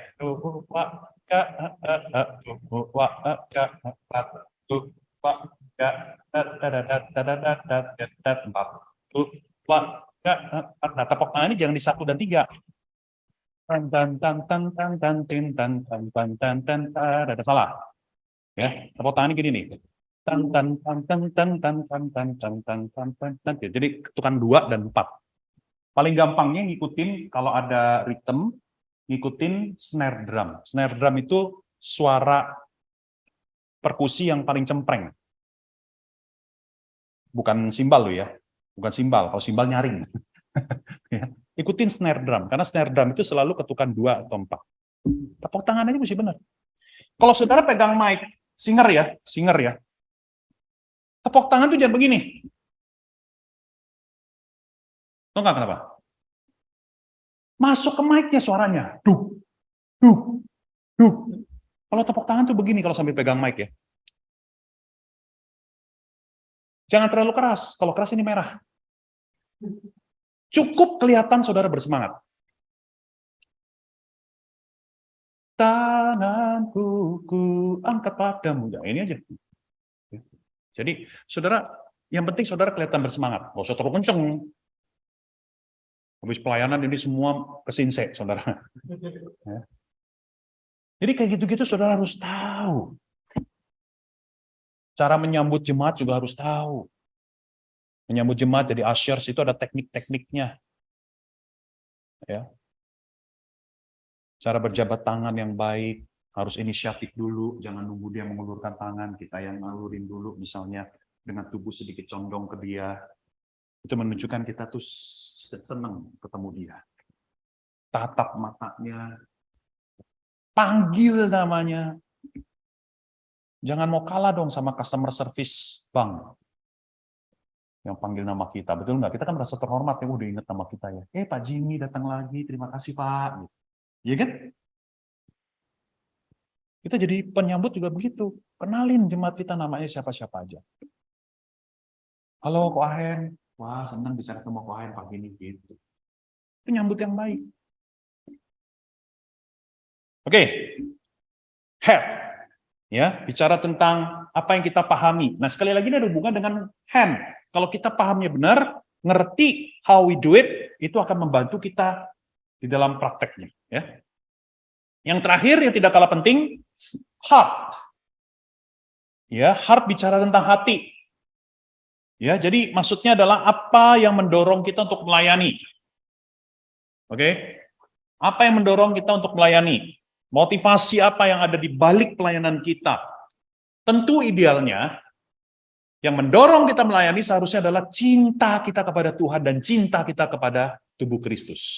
Yang setuju katakan amin. Itu yang seharusnya, itu yang idealnya. I serve because I love you, Lord.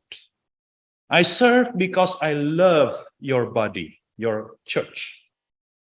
Tubuh Kristus. Tapi seringkali kita melayani Tuhan bukan karena itu kan, kalau kita mau jujur ya. Kita melayani karena apa misalnya? Karena supaya dihormati. Ada yang kayak begitu ya, di rumah tangga dia nggak dihormati sama istri, nggak dihormati sama anak-anak, akhirnya pelampiasan ke pelayanan. Pelayanan dia mati-matian. Kenapa? Karena di pelayanan gue lebih dihormati. Motivasinya sama. Bahkan ketika kita berkata, saya melayani karena ingin mengasah hobi, menyalurkan hobi, mengasah bakat, kemampuan, walaupun itu terdengar tidak terlalu salah, tetapi itu juga tidak tepat. Tidak sepenuhnya tepat. Sekali lagi, pelayanan itu harus didorong karena kita cinta sama Tuhan. Amin. Ya, karena kita cinta sama Tuhan, karena kita cinta sama jemaat Tuhan. Ya, makanya kita mau melayani, ya. Nah, saudara-saudara, seringkali kita mendengar istilah atau ucapan kita melayani untuk membalas cinta kasih Tuhan, betul? Kita melayani untuk membalas Tuhan, gitu ya. Karena Tuhan begitu baik sama kita, maka kita membalas. Begitu. Kira-kira begitu. Tetapi izinkan saya pada siang hari ini ya, untuk kita coba melihat bahwa sebetulnya, ya, jangan ditayangin dulu, ini nanti buat penutup. Ya, sebetulnya pelayanan itu bukan membalas anugerah Tuhan. Karena sampai kapanpun kita nggak bisa balas, betul? Betul? Pelayanan itu bukan membalas anugerah Tuhan, tetapi, dengar baik-baik, membawa diri kita pada kelimpahan anugerah Allah selanjutnya. Jadi kalau saudara katakan aku melayani untuk membalas anugerah Tuhan, saudara jangan lupa bahwa saudara bisa melayani pun itu karena ada anugerah Tuhan yang menopang, betul? Jadi waktu saudara berkata aku membalas anugerah Tuhan, sebenarnya kita juga sedang meminjam anugerah Tuhan untuk membalas anugerah Dia. Ngerti maksud saya? Saudara bisa nyanyi itu apa kalau bukan anugerah Tuhan yang kasih saudara suara, betul? Saudara masih bisa di depan sini itu apa kalau bukan anugerah Tuhan sehingga saudara masih diberikan kehidupan dan bahkan kesehatan. Betul? Jadi ketika saudara berkata membalas anugerah Tuhan itu bukan berarti saudara sendiri balas anugerah Tuhan. Enggak. Saudara waktu membalas anugerah Tuhan, saudara sendiri ditopang oleh anugerah Tuhan. Saudara, pelayanan itu bukan membalas anugerah Allah, tetapi membawa diri kita kepada kelimpahan anugerah Allah. Saya percaya begini, pelayanan tidak mudah, pelayanan sulit. Pelayanan tidak nyaman, pelayanan seringkali menuntut pengorbanan. Tetapi kalau engkau sungguh-sungguh terjun dalam pelayanan dengan hati yang terbuka sama Tuhan, dengar baik-baik ya, dengan hati yang terbuka sama Tuhan, maka pelayanan bisa menjadi sekolah kehidupan yang luar biasa. Saudara akan dibentuk oleh Tuhan menjadi karakter yang lebih mirip dengan Kristus melalui pelayanan. Amin. Amin. Saya sangat yakin itu. Kalau saudara cari kenyamanan, jangan pelayanan. Salah. Tetot, 100% salah. Tapi kalau saudara cari keserupaan dengan Kristus, maka melayanilah. Saya yakin di dalam dunia pelayanan, melalui kesulitan, melalui tantangan, melalui hambatan, melalui kesalahpahaman, melalui gesekan, melalui berat-beratnya pelayanan, justru Tuhan akan membentuk kita menjadi serupa dengan Kristus. Karakter-karakternya, kesetiaannya, ketekunannya, pengorbanannya, dan sebagainya. Saudara, saya akan tutup dengan sebuah kutipan, ya. Seorang penulis buku bernama Steve Yogen, dia mengatakan begini: kita mencintai, melayani, dan memperhatikan sesama karena memang itulah perilaku yang normal bagi kita sebagai pengikut Kristus. Bukankah Kristus adalah sang pelayan terbesar? Kita tidak mungkin tidak melayani karena roh sang pelayan sudah mengisi hati kita. Ketika kita melayani, kita sedang menjadi diri kita yang sebenarnya. Saudara, siapa di sini pengikut Kristus? Boleh angkat tangan yang tinggi. Yang dengan bangga mengatakan pengikut Kristus. Yang nggak angkat tangan, pengikut siapa? Cuman dua pilihannya, Kristus atau setan gitu. Sekali lagi, siapa pengikut Kristus di sini? Yes, puji Tuhan, gitu dong, ya. Kalau saudara pengikut Kristus, saudara harus suka dan rindu mau serupa dengan Dia. Amin. Saudara lihat deh, fans beratnya bintang film Korea, cara rambutnya semua mirip-mirip Korea bener, gitu ya.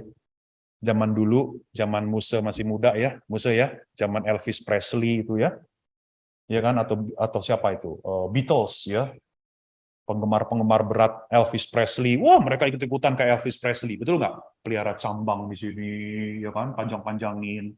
Walaupun dia sebenarnya nggak bisa keluar cambang, dia pakai obat penumbuh bulu di sini, ya kan, supaya ada cambang, begitu ya. Terus pakai celana yang bawahnya gede, bisa nyolong ayam 1 ekor, gitu ya. Cut bray istilahnya. Zaman saya waktu SMA itu ya, itu lagi terkenal film Ghost yang main Demi Moore. Bu, itu semua cewek di sekolah saya, saudara, potongan rambutnya ala Demi Moore. Yang modelnya bulat pendek gitu. Semua ngikutin. Karena lagi populer waktu itu, lagi top. Saudara, kalau kita senang sama seseorang, kita biasanya mau mirip dengan dia. Saudara cinta Tuhan nggak sih? Kalau saudara bilang cinta Tuhan, saudara tahu nggak Tuhan kita itu Tuhan yang seperti apa? Tuhan yang melayani. Tuhan kita adalah Tuhan yang melayani. Yesus Kristus adalah Tuhan yang melayani. The servant God. Saudara, kalau kita pengikut Kristus, maka kita mau meneladani Dia. Kita mau menjadi seperti Dia. Kristus yang menghambakan dirinya buat orang lain, buat manusia berdosa. Kita pun akan menghambakan diri kita di dalam pelayanan di gereja ini. Nggak usah yang muluk-muluk, nggak usah mikir pelayanan di luar dulu. Pelayanan di gereja ini dulu. Ya, setia dulu dalam perkara kecil, nanti Tuhan bisa kasih perkara yang lebih besar. Mami saya, saudara-saudara, dia sejak muda, dia pelayanan di gereja setia. Ya, sampai sekarang usianya udah tahun 44, berarti usia berapa tuh? tahun 44, berarti usia berapa ya sekarang ya? 7 berapa? 79 ya? 79 ya tahun ini ya. Mami saya sampai sekarang masih pelayanan. 2 di gereja ya. 1, pembesukan. Dia rajin pembesukan. Dia paling suka menginjili orang-orang kek. Karena mami saya orang Belitung, Belitungin. Mami saya itu kalau besuk saudara-saudara, siapa juga dijalanin. Mau masuk gang, mau susah kayak gimana dijalanin. Mami saya itu pernah besukin satu orang, disiram pakai air got. Karena orang itu nggak senang. Lu orang Kristen ya, keluar lu dari rumah gua. Terus dia ambil gayung, dipakai got itu di depan rumah. Mami saya disiram pakai air got yang warnanya hitam itu. Tapi mami saya nggak pernah menyerah. Pelayanan terus sampai usia 79 sekarang. Dia seminggu pasti 2 kali pelayanan, besuk. Dia jadi tim besuk inti di Abalev Mandarin, di industri. Yang kedua, dia pelayanan sebagai penterjemah. Bahasa Mandarin, bahasa Kek, dia penterjemah.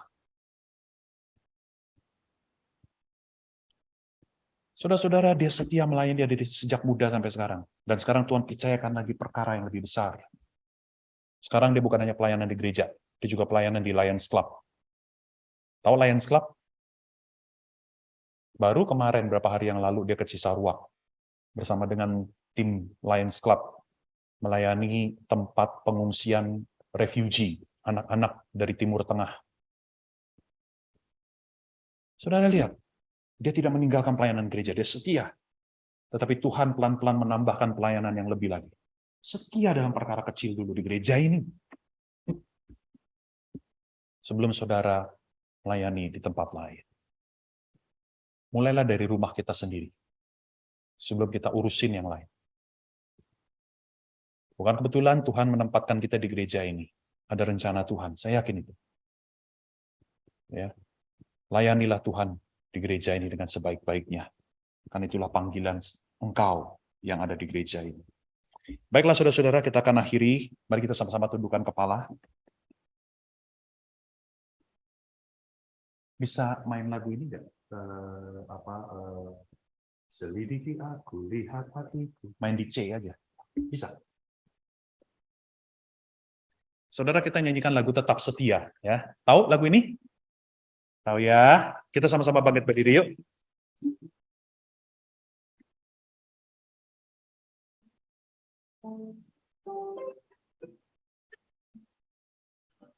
Mari saudara jadikan lagu ini sebagai doa kita pribadi kepada Tuhan.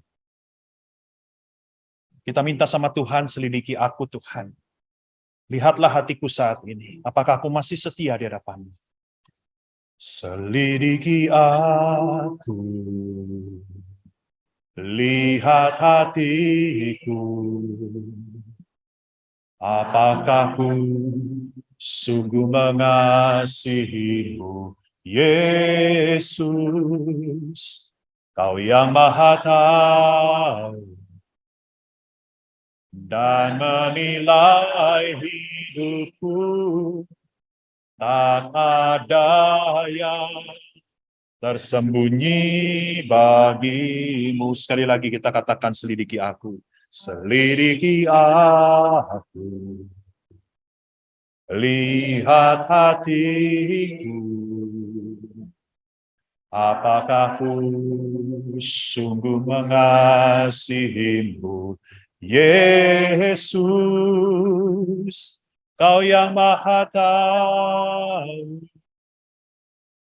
dan menilai hidupku, Tak ada yang tersembunyi bagimu. Telah kulihat kebaikan-Mu yang tak pernah habis di hidupku. Ku berjuang sampai akhirnya. Aku tetap setia. Telah kulihat kebaikan-Mu Tuhan. Telah kulihat kebaikan-Mu yang tak pernah habis di hidupku. Ku berjuang sampai akhirnya. Kau dapati aku tetap setia. Sambil musik terus dimainkan dengan lembut. Saudara-saudara, pejamkan matamu di hadapan Tuhan. Saudara, kita hidup di dunia ini hanya sekian puluh tahun di depan. Suatu hari Tuhan akan memanggil kita. Suatu hari kita akan masuk ke dalam liang lahat. Waktu kita tidak banyak. Mungkin ada di antara kita yang masih bisa 40-50 tahun. Tapi ada di antara kita yang barangkali hanya tinggal 20-10 tahun. Gak banyak waktu kita sebetulnya. Dan hari ini kita diingatkan bahwa kita ini sebenarnya adalah hamba-hamba Tuhan. Kita bukan penonton. Kita bukan konsumen. Kita bukan sekedar anggota gereja. Kita hamba Tuhan. Pertanyaannya, apakah kita sudah menghidupi jati diri kita itu? Kita sungguh-sungguh menjadi hamba yang melayani. Dan melayani dengan sikap seorang hamba. Saudara-saudara,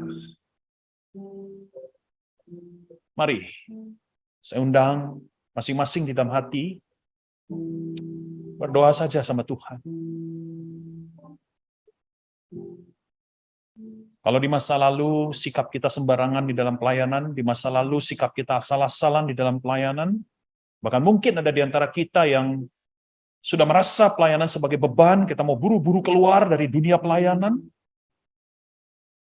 Hari ini, biarlah engkau datang kepada Tuhan, kepada Yesus Kristus, Sang Hamba yang setia itu. Sekalipun dia menghadapi begitu banyak tantangan di dalam pelayanan, bahkan dia harus naik ke atas kayu salib, tetapi dia tidak ragu, dia tidak mundur, dia tetap melangkah sampai naik ke atas kayu salib demi saya dan kau. Saudara, di dalam pelayanan di gereja ini engkau belum sampai mencucurkan darah. Di dalam pelayanan di gereja ini engkau belum sampai mengorbankan nyawa. Tapi betapa sering kita cengeng di dalam pelayanan, betapa sering kita ngambek di dalam pelayanan. Hari ini datang kepada Tuhan. Berdoa dalam hatimu. Tuhan, berikan aku hati hamba lagi. Berikan aku hati hamba lagi. Berikan aku hati hamba ya Tuhan. Aku tahu ketika aku menyerahkan diriku untuk melayani-Mu di gereja ini, bukan berarti pelayanan di gereja ini menjadi lebih mudah. Tantangan tetap selalu ada. Berat tetap berat. Disalahpahami tetap disalahpahami. Tetapi aku mau Tuhan melayani di gereja ini dengan sikap seorang hamba. Aku akan tetap berusaha yang terbaik. Kalau ada kekeliruan, ada kesalahan, ada kekurangan, aku berusaha untuk dipakai oleh-Mu Tuhan membawa perubahan-perubahan. Tetapi aku mau datang dengan sikap hamba. Berdoa dalam hatimu masing-masing, saudara-saudara.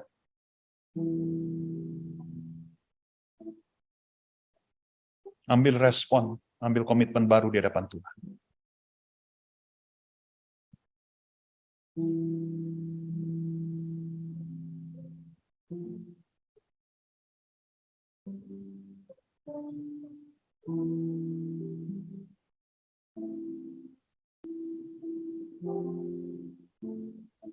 Telah kulihat kebaikan, kita nyanyikan dengan suara yang lembut. Telah kulihat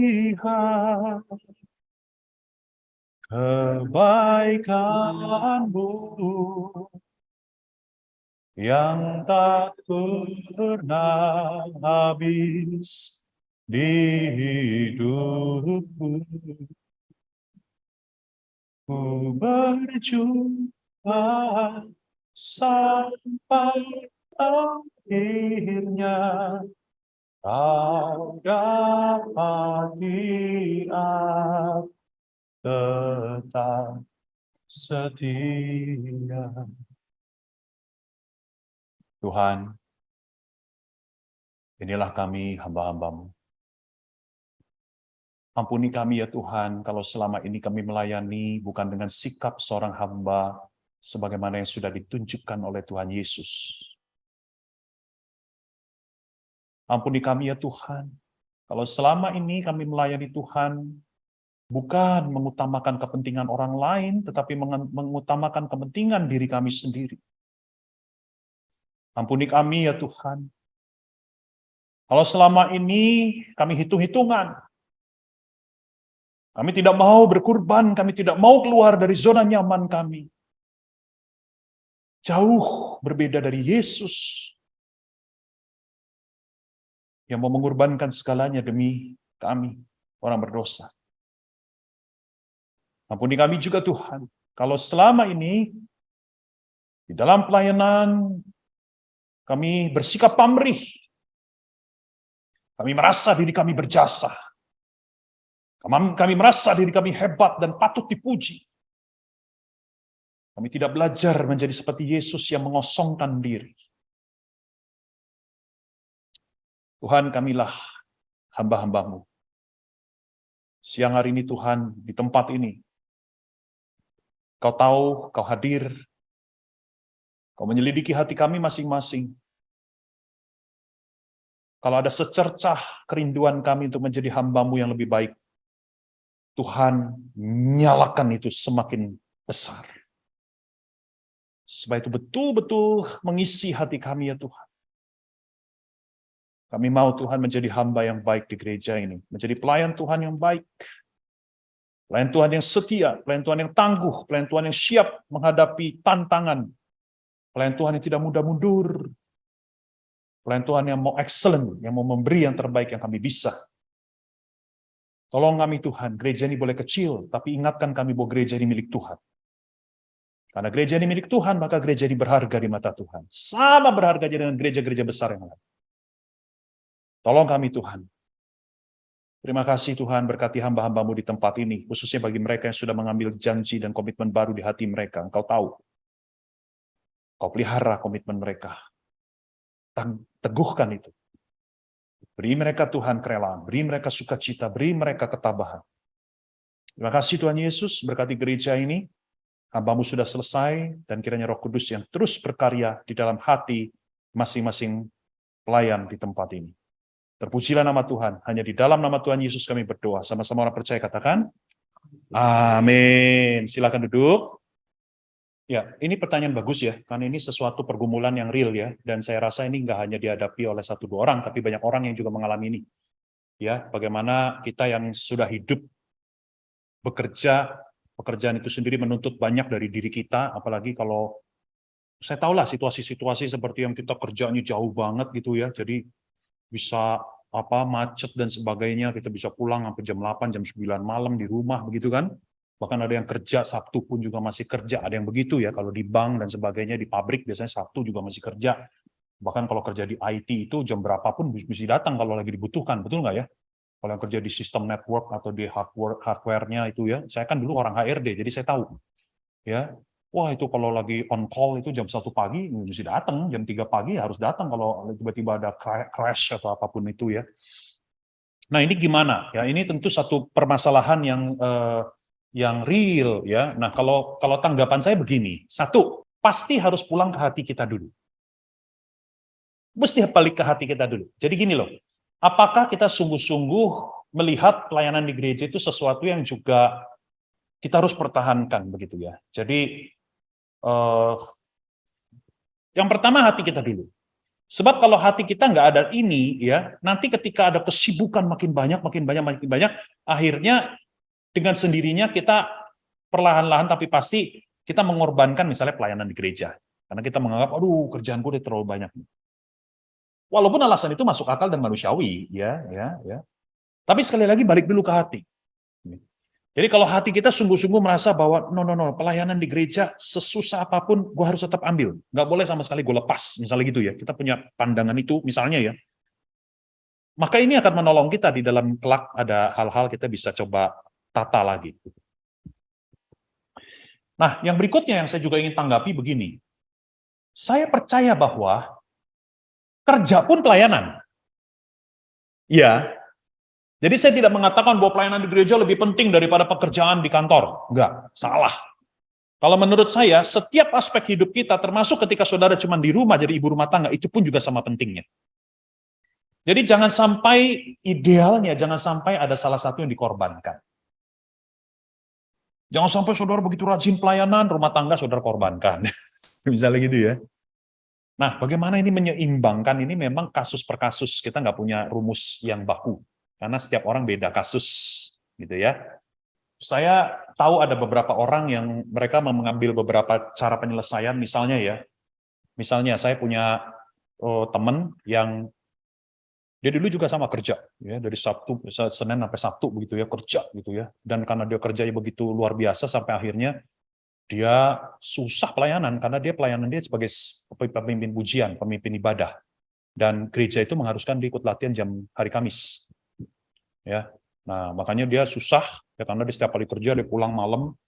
Nah, tahu nggak apa yang dia lakukan? Dia berhenti kerja, benar dia berhenti kerja. Dia buka toko online. Dia coba dagang sendiri. Dan ketika saya ngobrol sama dia ngomong jujur. Salah satu alasan kenapa saya berhenti kerja di kantor, saya usaha sendiri. Alasannya supaya saya tetap bisa melayani di gereja. Waktu saya dengar itu saya terharu loh. Tapi saya tidak minta saudara jadi kayak dia. Ngerti maksud saya ya? Ini saya hanya kasih contoh beberapa orang yang coba bagaimana menyelesaikan masalah ini. Ada orang lain lagi yang bahkan dia mau pindah kerja. Demi supaya dapat misalnya pekerjaan yang lebih dekat jaraknya, supaya bisa tetap pelayanan di gereja. Ada orang lain lagi yang bahkan berani ngomong sama atasannya. Pak, boleh nggak kalau misalnya hari Rabu, saya itu ada pelayanan ya sebagai pemimpin komsel. Jadi boleh nggak saya jangan kasih lembur hari Rabu? Ya, khusus hari Rabu jam 5 saya keluar Pak, karena saya ada komitmen di gereja. Ada yang begitu sampai berani ngomong sama atasannya, dan atasannya mengokekan, atasannya ngertiin. Jadi ini kasus per kasus ya Bu ya. Tapi yang saya kasih contoh-contoh ini setidaknya membuka saudara sebenarnya banyak hal yang kita bisa coba lakukan kalau memang kita serius ya, kita nggak mau mengorbankan pelayanan. Jadi kembali kepada saudara-saudara. Intinya, where is the will, there is a way. Kalau saudara sungguh-sungguh meyakini pelayanan di gereja itu panggilan Tuhan buat kita, saudara pasti akan coba cari jalan. Ya. Dan tentu Tuhan tidak akan tinggal diam, saya yakin itu. Gitu. Kira-kira begitu. Ya. Oke?